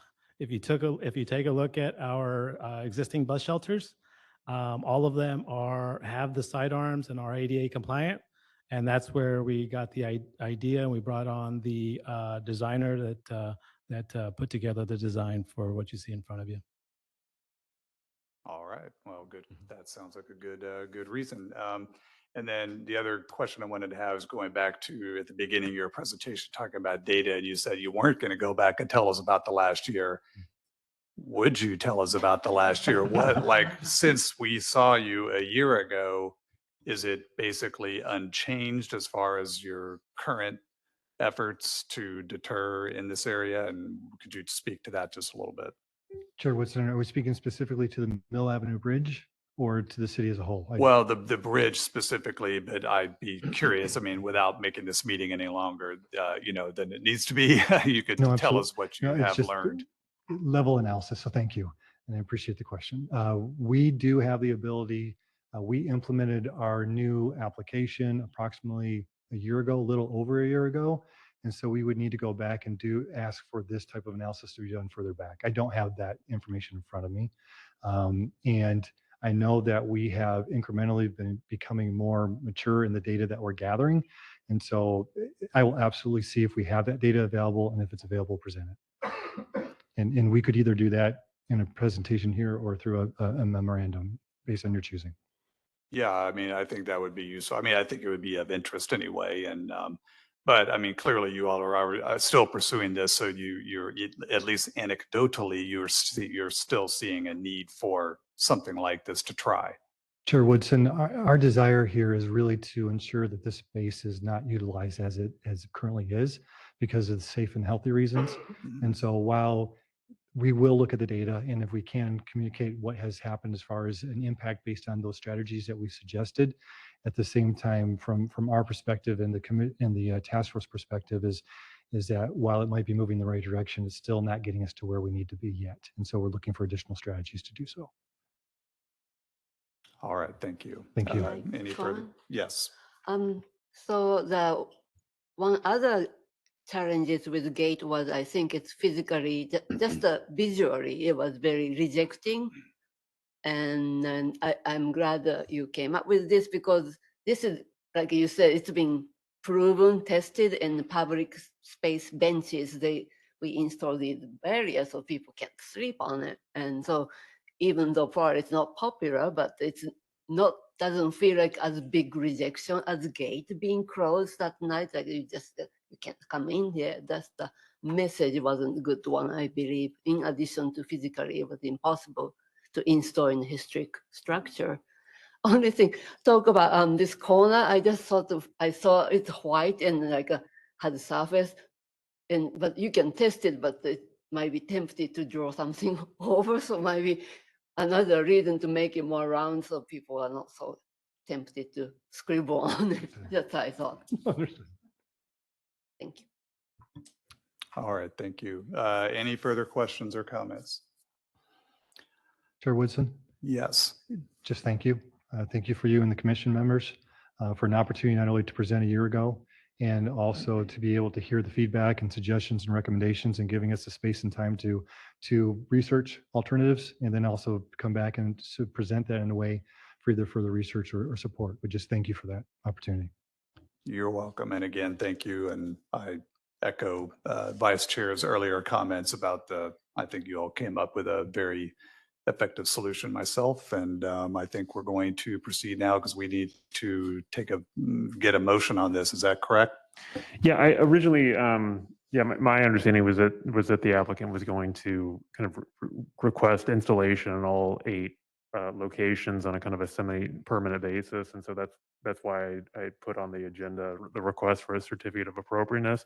I think the commission might consider deferring that and to a later date once the trial has been completed and the applicants had a chance to come back and update the commission on that. And then at that point, perhaps the commission can determine whether a certificate of appropriateness would be appropriate for the For the remaining alcoves, so what I would propose now is perhaps just a simple resolution. If the commission is interested in making a simple resolution, just to approve the installation of the four arms or the arms of the four alcoves for the purpose of the trial. That might just be a better solution at this point, if council if commission is amenable. Yeah, I think that we should definitely have some motion of some type of support or not that we can vote on. So yes. I'd make that motion to approve a resolution that gives the group the opportunity to test out their product. I'm going to say test out your product over the next 3 to 6 months. And if that test of the initial 4 shows that it is effective, that the test be broadened to include all 8, and that you, by memo through Zach, come back to us with the results of the ongoing test. And let's hope that at the end of that 6 months, that it is a solution and would be deemed most appropriate at that time. That's my motion. Point of chair, point of Yes. clarification. Yes, Commissioner. So the motion is to approve a test of these devices, That's essentially what they're asking for tonight. but we would have, I mean, to go full bore on this, we would have another opportunity to hear the results of that test. Absolutely. Yeah, they'd be That would coming be my back. understanding. They'd be Yes. coming back to us at the end of the 6-month period. Okay. And I would second having a 6-month test so that it does Mm-hmm. get into the winter months when I would assume you have more traffic during the winter. I don't know that for a fact, but you're going to be gathering the data, so you'll be able to tell us, right? So yes, so we can go with this motion kind of as amended if someone wants to amend it, and I'll wait for a second. One thing that I didn't include, rounded corners. Definitely. So. If I may, Chair, we hear you loud and clear on the rounded corners. It may take a little longer just because we're going back to the design, right? To redesign, not fully, but just obviously the corners. So that may delay a little bit into, I want to say at least August, September, in order for us to get the actual design and arms fabricated. So just keep that in mind. It's your 6 months. Right. Is there a second to that? I second. Very good. We have a motion on the table. Okay, Chair Fackler, or Vice Chair Fackler, excuse me. Aye. Commissioner Davis, Aye. Commissioner Larson, Aye. Commissioner Kuroka, Aye. Commissioner Robinson, Yes. Commissioner Williams, Aye. Chair Woodson. Aye. Okay, the motion passes 7-0. Very good. Thank you both very much for coming back, and we look forward to hearing the results of the test in 6+ months, give or take. Thank the task force for us too. We appreciate you finding a much more workable solution. And Absolutely. if I could, I would like to just personally thank you for what you do. It's a thankless job and it's a critical one in my own experience. Thank you. Here, here. Very good. Thank you. Okay. It's good discussion. Thank you, everybody. We'll move on now to the agenda item 6. Request for approval of HPC Chair Kyle Woodson and Vice Chair Dave Fackler's letter to Mayor Woods and the council regarding the preservation of the Watson's Flower Building. So yeah, just a little background on this, I guess, just to, chime in is Dr. Lechner and I have been having some discussions about this, just between us and also during the course of the conversations at our meetings and the previous meetings.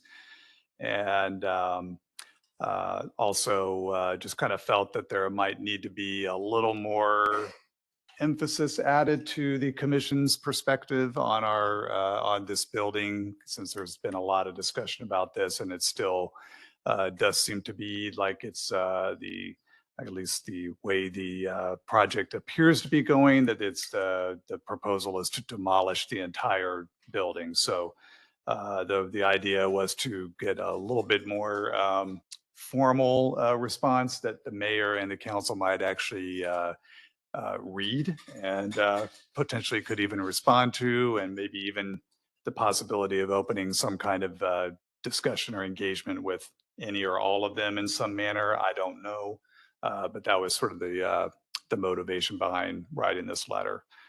So I'll leave it at that. And if anyone has any questions, comments, suggestions, I'll open it up to the rest of you.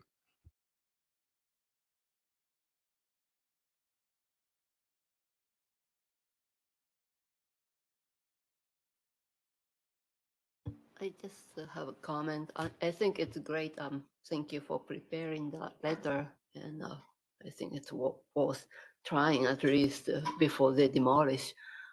I think this thing bothers me most about Watson's Flower is like it's partially city funding this agency, and city should be celebrating or try to maintain these historical facilities, and like city is one, oh no, it's too difficult to preserve, and let's demolish it because it's not convenient. So that bothers me most.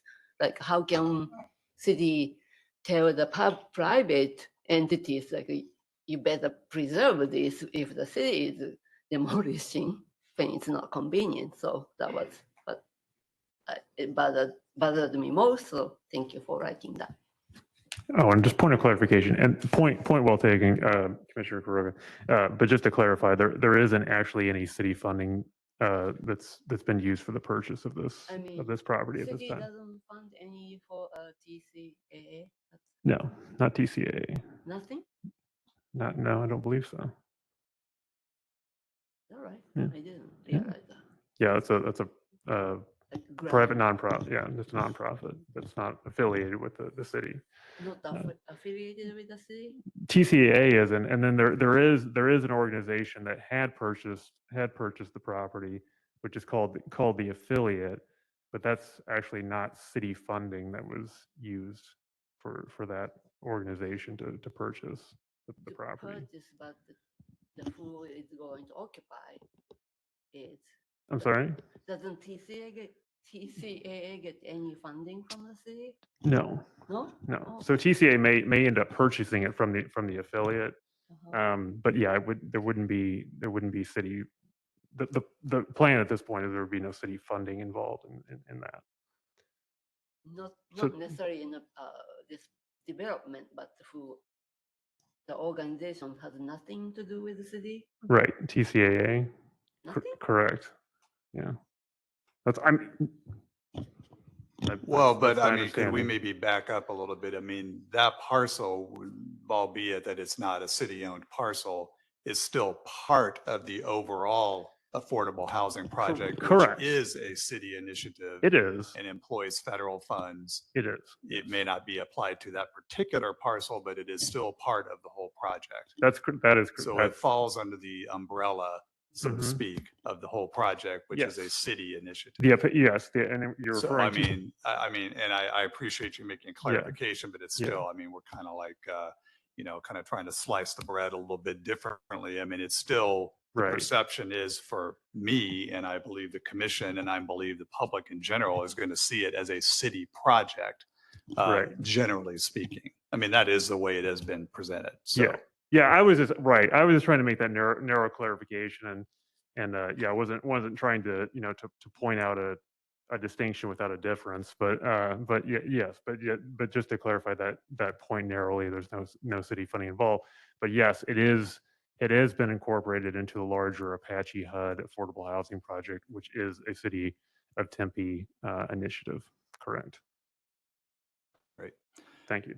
Any other Yeah, I have a comments, comment. questions? Yes. Well, first of all, I'd like to thank you and Vice Chair Packler for writing this letter. It seems an appropriate letter to write. I do want to ask a point of clarification, however, because I don't know the answer or the protocol for consultation or a building that's eligible, not listed, but eligible for the Tempe Register. What is the process for demolition of a building that you want to, do not want to retain? Should that not have come to the commission before it was determined that it would be demolished? Well, first of all, it hasn't actually been officially determined that it's going to be demolished. That's kind of the impression that we've received from the would-be developer, which would be TCAA at this point. Although again, TCAA still doesn't own the building. They just have an option to buy it from the affiliate. But for a historic eligible property, the city code reads that any plan to demolish or change or in any way alter a building, a request for a demolition request would come, which again has not come to us, would come to the planning division, and it would, before that were issued, it would go through the historic preservation office for consideration, and the historic preservation officer, so me in this case, would have the option of imposing up to a 30-day stay of demolition, so to essentially hold issuance of that permit for 30 days.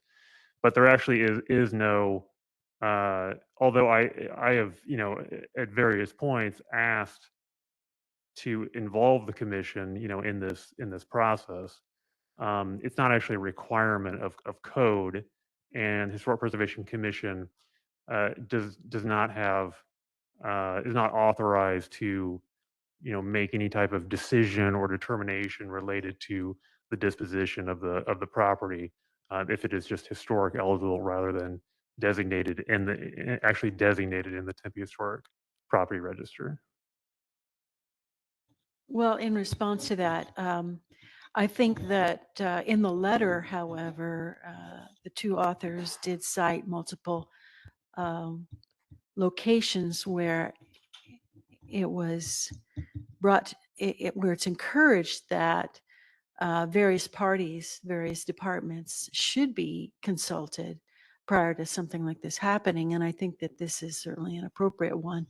And I appreciate the depth and the information that went into the research that went into the letter. I think it's an appropriate one, and I would support it. Mhm. Yes, and if it wasn't clear, that is the point I was making. It was encouraging consultation with Historic Preservation Commission on this matter, because I agree. The commission, is the major advisory body to mayor and council for matters related to historic preservation. So I think it has been and continues to be appropriate for the HPC to be able to weigh in an advisory manner on this particular building. So thank you. And that's primarily what the letter was saying, right? Is that it should have been brought before us? Well, not in so much as a formality, but it's just to make the impression that, not to reinforce, yes, our position, which we really have only formally been able to do that on one occasion, which was when they came to present this matter to us, I forgot the date now, it was last year, I think, where they basically had suggested that the demolition proposal has already been basically, it's pretty much going to be a done deal, and we're going to be coming to you with ideas for memorializing the building. And that was also not, I didn't think that was very well received by the commission at that time, the way that it kind of come down. But for what it's worth, yes, I mean, there's no formal, sort of hook, so to speak, that anyone in the city has to get our concurrence or a vote, so to speak, at this point. So, and also for what it's worth, I mean, it did come to my attention over the last few months that there were other commissions and in fact, some occasions that the prior chairs of this commission have written letters to the mayor and council regarding other items of interest, just to kind of reinforce the perspective, just to kind of put a little bit more on the table there so that they're aware that this is something that's important to us. So that was another motivation for the letter. Thank you for that clarification. Mr. Chair, Yes, Vice Chair. just to follow up on that. The letter is essentially a red flag that, everything that we have seen, all the studies that have been done, and there's two that have, but they're basically the concept of, is there anything there worth preserving? First one came back, yes. Second one came back, maybe. But the whole premise for both of those studies was they were looking at whether or not the building should be demolished, not how it could potentially be reused. And of course, one of the major principles is the potential reuse of that. I mean, the building A, which is the historic building, is less than 10% of the total site. You see many projects, not only in Tempe, but nationwide, where historic building is used as a focal point for a development. And again, we're working with low and moderate income housing here. There's an opportunity for this building to be utilized. Yes, it will take some work to stabilize and utilize it, but it could be utilized as the, let's say, quote unquote, public space for this housing development. We've not seen any concepts by architects or whatnot of how this is going to be laid out, whether or not there's any indication or any attempt to try to reuse this facility. So basically, I see this as a red flag letter that lets the council know that, somebody's out here watching over these historic structures, and we think a little bit more effort is warranted for these structures, especially this specific one. It's just the approach seems to be all wrong. They didn't do a design on their housing project, or if they have, we haven't seen it.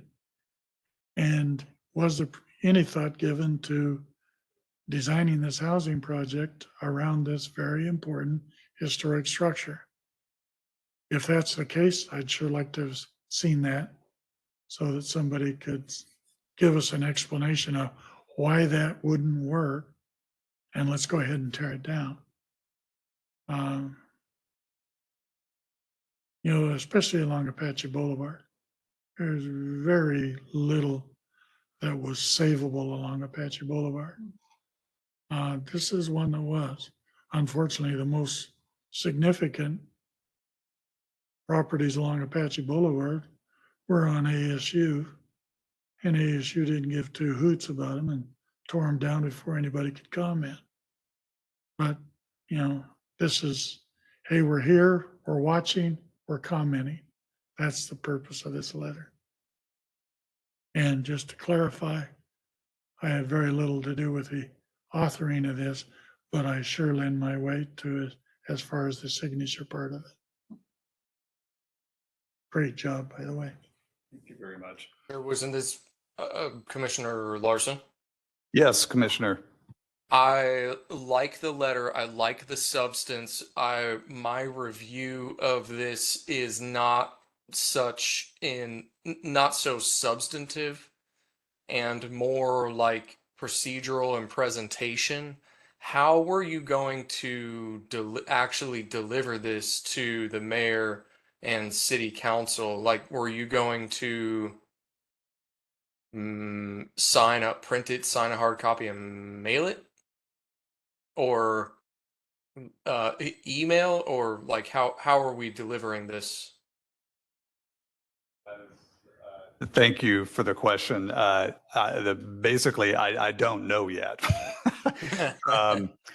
I have seen a letter from the Sustainability Commission in which they actually printed it on some kind of letterhead for the commission, which I wasn't even aware that we had a letterhead for the commission. But if we do, then perhaps we should utilize that. Or we can just put it on a blank sheet of paper and Dave and I can sign our names to it. Suggestions? I could Yeah. send you letterhead. We used to have it at like a specific HPC letterhead, but no longer. So that kind of the letterhead that we have currently that's approved for use is the letterhead that you see all of my staff memos and staff reports on. But I certainly, I could provide that to you. So is it a historic preservation office letterhead or a historic preservation commission letterhead? Well, this wouldn't be a historic preservation commission letterhead, because that's what I'm saying. We don't currently have that, but I could just provide you with just probably not even historic preservation, because I don't think I don't think it's appropriate for this to be coming from there be any sense that this is coming from staff or historic preservation office, because it's really this is the historic preservation commission's letter. Right. That's you what know, I'm trying to emphasize. yeah, This is coming from so the commission. This should exactly. be so from a and again, let me reiterate, I'm not from a substantive standpoint, but from a presentation standpoint, if right on the first page, as soon as anyone opens it, they know like letterhead is from the commission, and it is about, like a regarding line that like this is about the Watson's Flower Shop and the procedures, some just like a few words, one line or something that just describes like this what this letter is about. And then from a formatting standpoint, I see some areas of improvement because the content of the letter is quite robust. And some of these paragraphs are a little bit intimidating because because they're large and long. And there's some room at the bottom of this. I wonder if we could improve how this is presented and the image that this would impress, if we maybe can polish up the formatting on it a little bit. Are you and Vice Chair Fackler open to some suggestions on presentation, like in a more like precise and detailed manner? Absolutely. Thank you, Commissioner. Yeah, that's the purpose of bringing this tonight to you as commissioners. So I'm totally open to having other input with this. And I guess formally, Dr. Lechner, I'm not sure if that would be appropriate, if that's okay for us to kind of share this amongst the commission members to make changes or edits, as long as we all agree tonight that the substance of it is supportable. And I guess we're going to have to take a vote on this, correct? Yeah, I think that's fine. I think that's fine. Yeah, and again, just the one word of caution is just that any kind of communications, just they be kind of one-to-one communications, and they're not across email. They're not kind of communications to the entire commission.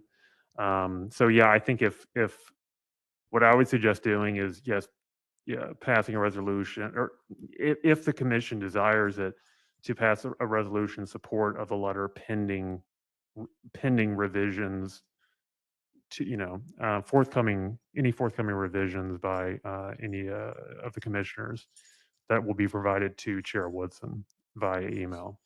So what I would offer this, Commissioner Larson, what I would offer is one-on-one contact with Chair Woodson, whereby I would receive like a Word. This looks like it's produced in Word.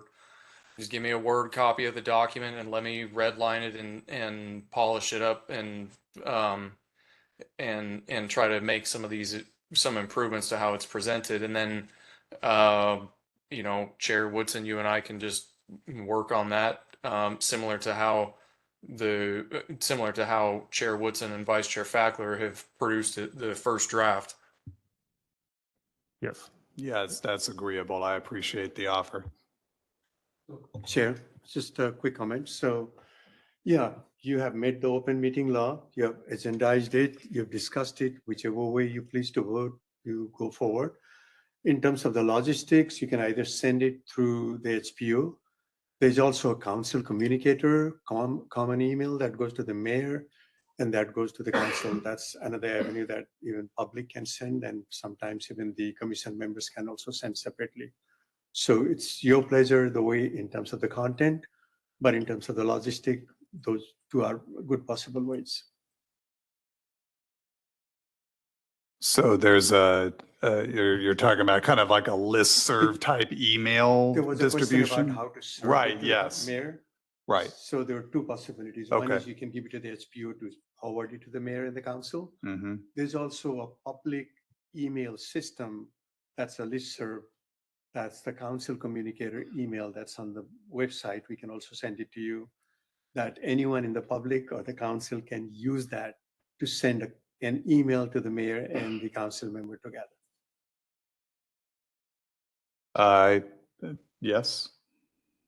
Not specifically in that regard, but still on the letter. I guess my question is the letter focusing on the fact that it wasn't the proposition of retaining the building wasn't brought to the commission, or is it focusing on the saving of the building?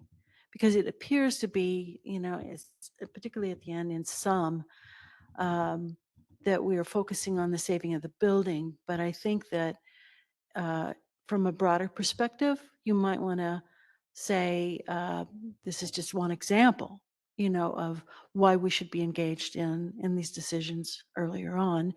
And in particular, this building we think should be saved, or at least should be brought to the commission for discussion.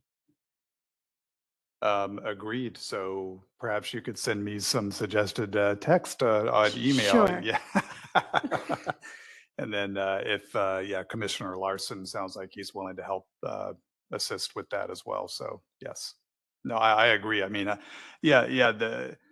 I think the main thrust of it is to kind of present actual already approved city rationale documents and protocol and policy for pursuing, the preservation of the building. I mean, it's not like this is a brand new idea coming out of left, field. I mean, these are all basically, as you see the citations I made, these are documents that the city has produced and approved, and the council has approved them, that basically support this very thing. And so I think that was really kind of the thrust, was just not to make it seem like, we're just like, it is a red flag, but that's not all we're doing. We actually have some substance to it. It's like we've got a book too to kind of put down with it, to say, hey, we've got some supporting documentation here as well. So that was the idea. I do understand that, and I appreciate that. Thank you. All right. Any further questions or comments? Great. So then just to, this just be a motion for approval kind of? Yeah, I think just a motion for a resolution to approve sending this letter pending any revisions from the commissioners to mayor and council. So move. Second. Okay, very good. All right. Vice Chair Fackler, Aye.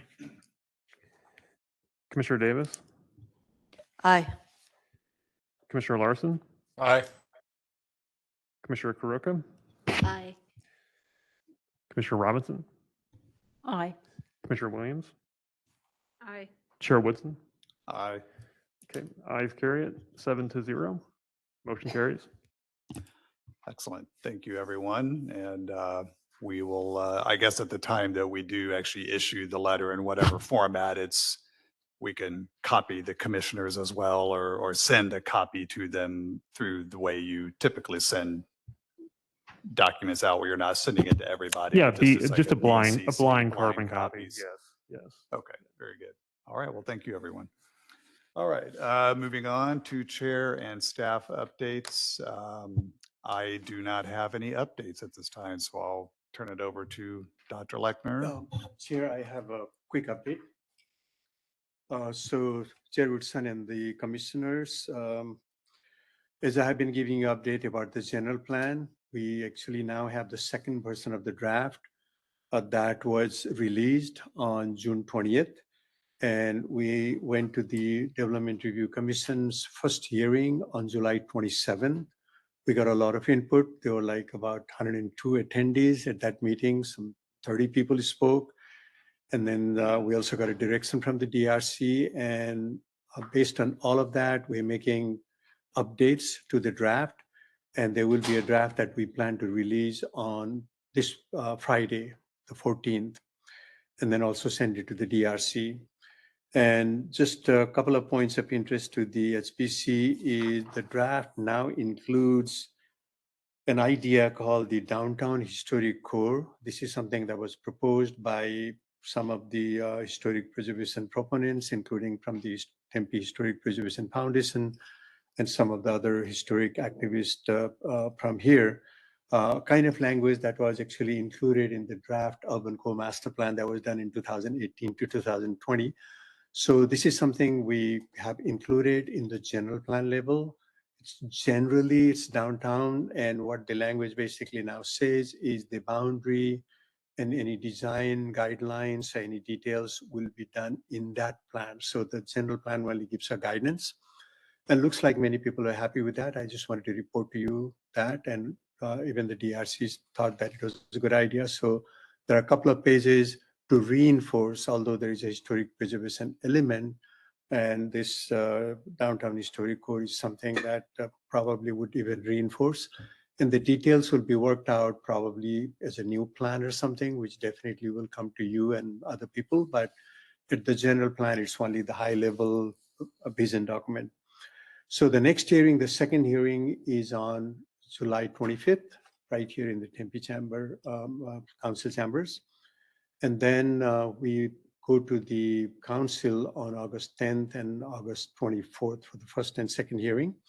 And then you'll get to see the July 14th draft released hopefully on this Friday, otherwise latest by Tuesday 18th, Friday.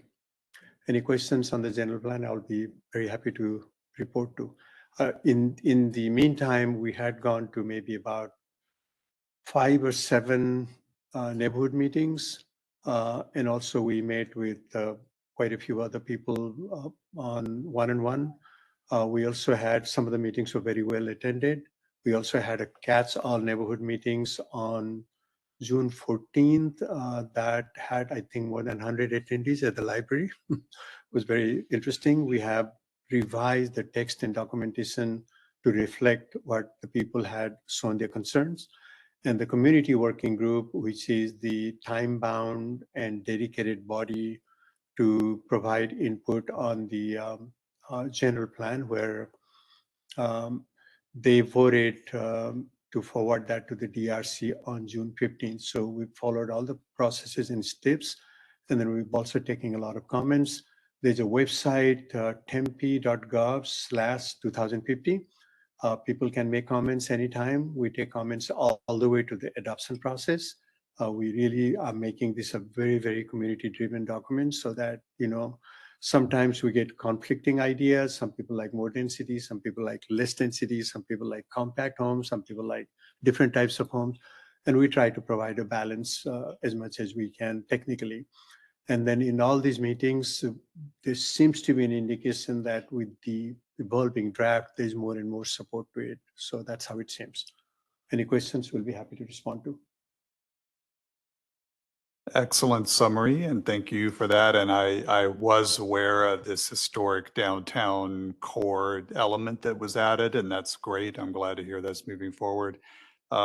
Quick reference over here to vice chair, but weren't you kind of involved in some of those meetings going on over the last year? He was part of the technical advisory group, which Right. met more than 22 times, and he was kind of instrumental in giving us a lot of guidance, That's what I thought. both from HPC perspective and on his own, someone who knows Right. a lot. Do you have any other comments to add to what Ambika's already said? The only thing is the downtown core, historic core, that was an effort that kind of went by the wayside quite a number of years ago, has come back. I was at whether I should say this or not, but a fundraiser for the mayor running for reelection. And it was basically the crowd was historic preservationists, not only foundation members, but other individuals, including a number of individuals from the downtown. And this was very heavily discussed at that point. And it appears that it was very supported by the mayor. So I think this is definitely a great inclusion in the general plan, but will give the opportunity for this idea that really needs to come to fruition to be fleshed out in the future with more specific plans. So it's a good step forward. Great, thank you very much. Anything further on that? No, thank you very much, Vice Chair Packler. That's absolutely the idea. There's like one page of the vision that there would be Tempe downtown historic core plan made. And then it also describes that there will be further guidelines, boundaries, and a lot of things through a public process that will be done.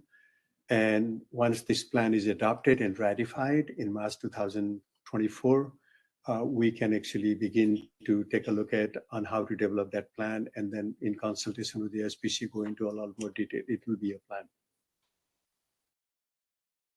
That's great. Thank you very much.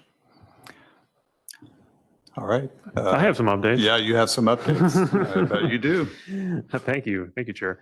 The first update's on the McKamey Riggs zoning map amendment request, historic overlay.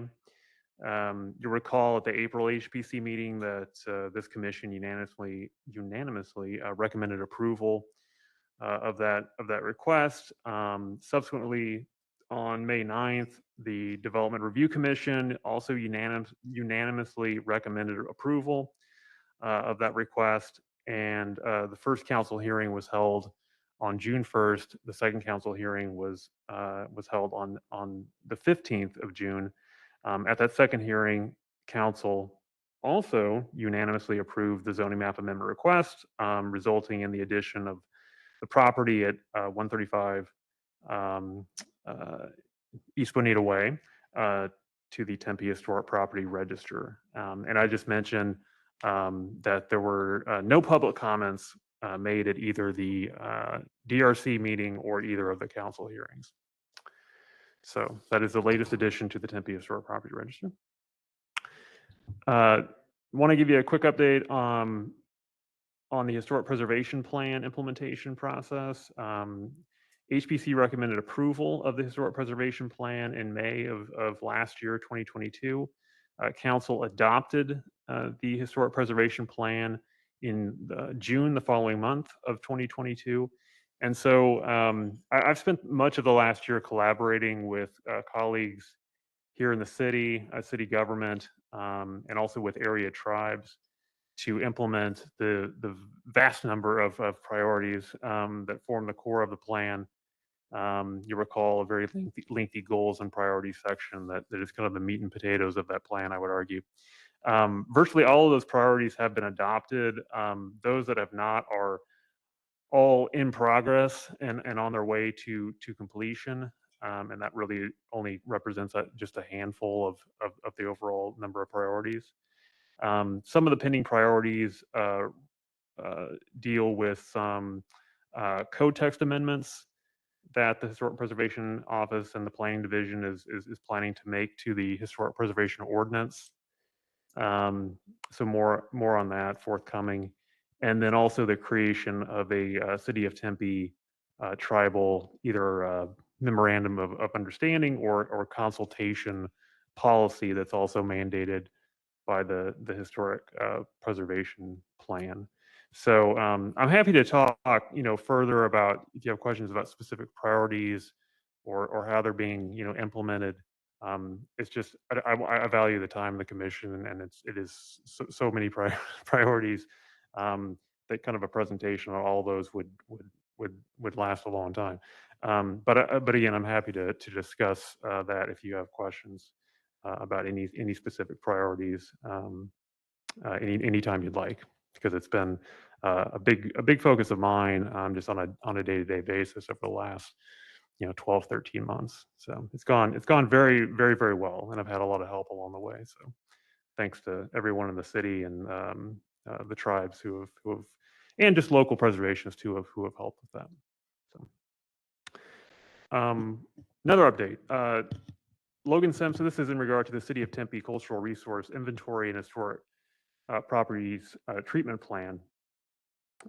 Again, at the April meeting, Logan Simpson's Andrea Gregory gave a presentation on this. You'll remember the plan was sent for consultation to tribal governments and state and federal agencies. Got a lot of good feedback on that, which is actually still in the process of being incorporated by Logan Simpson. The tentative plan is to agendize a request for approval of this kind of finalized draft by the Historic Preservation Commission, perhaps as early as next month. It's just kind of depends on the timing of getting those revisions incorporated, and then assuming approval by HPC, that would be followed by a request for adoption of the Historic Properties Treatment Plan and Cultural Resource Inventory by City Council. Because a document of that importance, I think, is important to get official adoption by the council. Moore Park Historic Rehabilitation. I mentioned this last time, just a quick update. The rehabilitation of the historic structures at Moore Park, located at 701 North Mill Avenue, has been completed. So there was a series of 1950s steel ramadas that were rehabbed, and then there were two 1930s WPA ramadas and benches that were restored, not even just rehab, restored as well. Some missing stones were replaced, some cracks and mortar filled, and so it turned out very, very nicely. So if you have a chance, head up to Moore Park, and you can see the new old park there. It looks really good. And then just one last point here. Just wanted to note that City of Tempe Planning Community Development Department received a completed demolition permit request on July 6th for this property here. It's located at 599 West 5th Street. It's known as the Bauer House. It's a property classified as historic eligible for the Tempe Historic Property Register. It dates to 1934. It's significant as a local variant of Southwestern style residential architecture. The applicant is, like a lot of properties in that area, is planning to use it for to build townhomes. So I did mandate a 30-day stay of demolition, the maximum allowed by city code, as we were just discussing a little while ago. So that stay of demolition will run until August 4th. I've reached out to the applicant. I did make the case, of course, for preservation, for adaptive reuse of that building. They did state that the developer believes that is not an option, which I was expecting. However, I did request that they complete some form of documentation prior to demolition. So the applicant was amenable to that, and so she apparently is in the process of reaching out to the developer to request the completion of some as-built drawings for the Bower House, and then providing me an allowance to take some photographs, some of the exterior, but particularly of the interior of the property. So at least before that property is raised, we have the chance to document it a little bit more robustly than it currently is. So those are all my staff updates for now.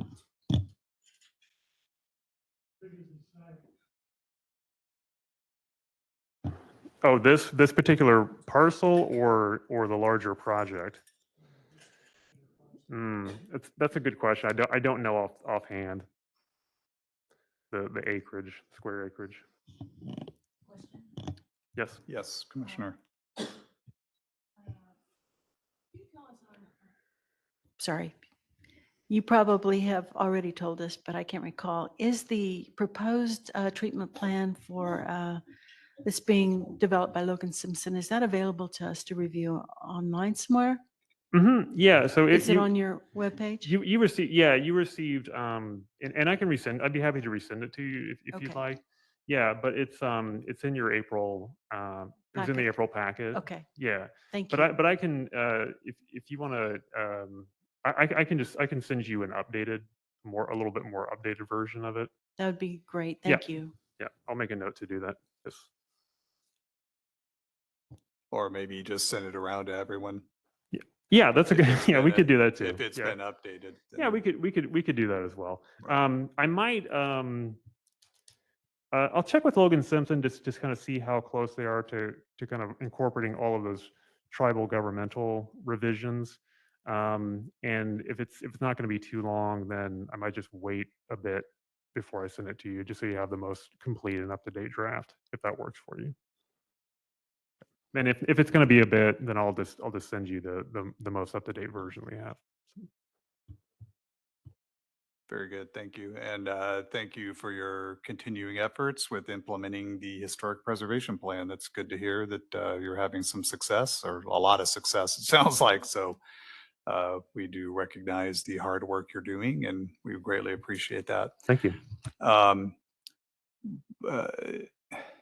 I know the one that you've got on the screen right here is yet another of these instances, and I know we've had a number of these, and I also recognize that there's really no role that we play in this because it's only historic eligible and it's mainly your office. And is there anything else that you can think of that could be done to encourage that? Or has there been any discussion beyond what just that you've attempted to do? Or is there any worth to the commission having some involvement with this at all?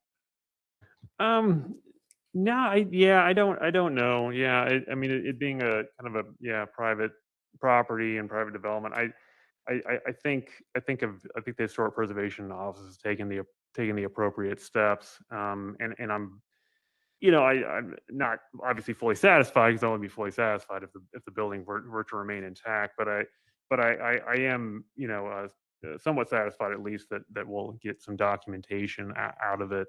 Yeah, it's just a little unfortunate, a bit of an unfortunate situation, since I mean, this is, I think, the third kind of historic eligible property in that area that's going to be kind of taken out within the last couple of years, to make way for further development. So, I mean, there's in this instance, I don't know that there's too much more that we can really do. I mean, one of the code text amendments that I referenced earlier, is to for example, increase the stay of demolition limit on a historic eligible property to 60 days up from 30 days. I mean, it may not seem like a huge difference, but in some instances, it might provide the additional time necessary to, if a developer is maybe more amenable to an adaptive reuse scenario, to maybe working out some type of option for that. So it's definitely something that we're thinking about in the planning division as a it's as a way not to stop, because development will happen, and people will dispose of their property ultimately as they see fit, as it is their right. But just as a way to kind of further act as an encouragement to preserve when possible. So but yeah, in this instance, I don't really have any further recommendations for assistance, but I appreciate it. And I will say, if the commission does have any ideas, certainly feel free to share those with me, because I'd be happy to take that feedback. I have a question. Yeah. So historic preservation plan, are there any way how to fund all these plan? Like for instance, if there's money available, possibly city purchase this property before going to the private. And somehow, I don't know what city will do with the property, but eventually it will go back in some kind of use. So Yeah, I mean sure. I mean that's certainly certainly a thought. I think it's a valuable suggestion. I don't know of any plans like that specifically, but yeah, there's always the challenge of funding. I mean, one thing I will say is that in this last kind of cycle last December, when proposals for funding for the next kind of 5-year cycle of CIP funds was due, Historic Preservation Office was able to put in a request for not for this cycle or even the next couple of cycles, but for about not the cycle, but not for this year or the next fiscal year.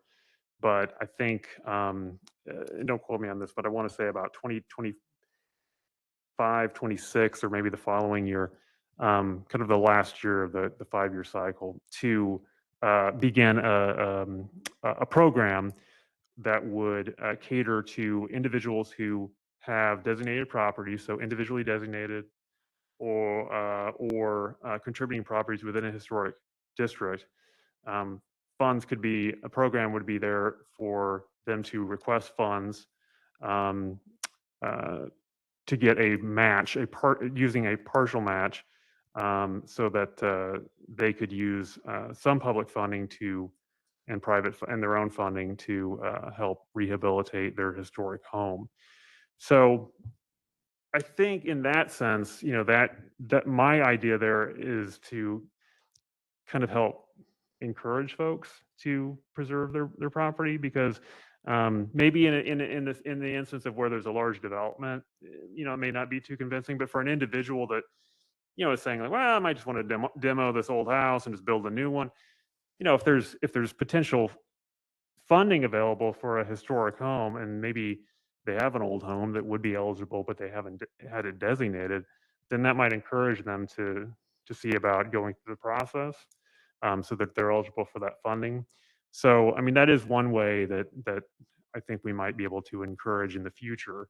Again, doesn't help situations like in the present, like this, of course, but thinking to the future, a way to possibly preserve more properties from meeting the wrecking ball more earlier than we'd like them to. So yeah, there's some things that we're doing, and we'll certainly keep you apprised of those as we think of them, and let us know if there's anything that you can suggest as well. I think when we have this discussion, and I'm not sure when it will be because this is still kind of going through the rounds internally in the planning division, the larger community development department, when we talk about these revisions that we make to the city code, and specifically the historic preservation plan, that'll be a great opportunity for the commission to provide input, because I and my colleagues in the community development department have some ideas for things that should be added or updated in the language of the historic preservation code. But I'm sure that you will have thoughts as well. So we'll look forward to kind of working through that process with you. So I don't know exactly when that will be again, but just stay tuned for that. Hopefully sometime this year. Yeah, thank you. Mr. Chair. Vice Chair. Just to follow up to Zach's comments, and essentially the outgrowth of the mayor's meeting with the historic community here a couple, 3 weeks ago, I guess it was. 2 additional items that were discussed with it. And the audience was probably 50, 60 people who were involved with or concerned about historic preservation. Of course, the general plan we have designated as cultural resource areas in the general plan. But the discussion was, of course, that there's absolutely no teeth in that. And the discussion was around, is there a way for the city to proactively get involved with putting a historic overlay, zoning overlay on those areas? And of course, that's when Proposition 207 discussion came into play. And if you're not familiar with Proposition 207, that's the one that was very cleverly disguised a couple of decades ago and voted on by the populace of the state of Arizona, as it was packaged as protection of private property rights. But the mayor, in his discussion with this group, indicated that the new attorney general, which apparently is an acquaintance of his, may be amenable to a different interpretation of Proposition 207 than, let's say, the more conservative previous attorney generals. If a letter could come out that indicate that type of zoning action for a purpose of historic preservation was okay or approvable under Proposition 207, that with that in hand, the city could move forward with a more definitive solution to at least put these properties in more protection where a more formal action would be necessary than, telling staff you're going to tear a building down, you got 30 days to comment, and, oh yeah, the demolition equipment's already on site. The other encouraging thing that came out of that meeting with the mayor was what appears to be his support in the next upcoming bond election to actually put it before the voters to set aside a certain amount of bond funding. And we're not talking hundreds of thousands, we're talking potentially low millions of dollars in bond proceeds for historic preservation, for the acquisition of threatened assets, that sort of thing, for the city to take a more direct role in protecting these facilities. So I was very encouraged by the discussions. I was very encouraged to hear what the mayor had to say about that. So we'll be watching as that moves forward. Thank you. Great, thank you for adding that, Vice Chair. Any further updates then? And yeah, I understood on just going back to the Bauer House, and yeah, just it's unfortunate, but it is one of the realities of this commission. So we appreciate you making the effort. Thank you. All Chair. right, moving on now to announcements and current events. So commissioners, any commissioners have any announcements they'd like to make? Nope, hearing none. Staff announcements. Yeah, just real quick. For the next, we will plan to have likely a meeting in August, an HPC meeting. Do have one agenda item which has been proposed, which Chair Woodson actually requested, which is to get an update from city staff on the city's downtown Tempe Refresh initiative. So I've gotten word from actually a member of Tempe's, Tempe supervisor, city supervisor, that they would be able and happy to do that.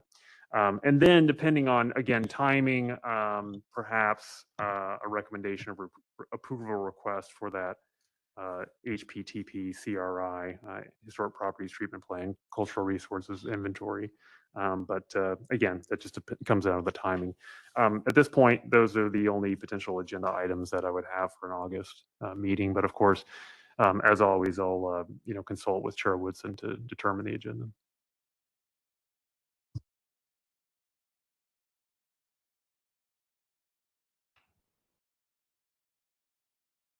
And I guess we are moving on to adjournment, and we are at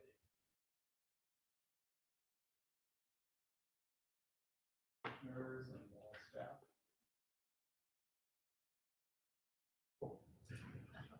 I do.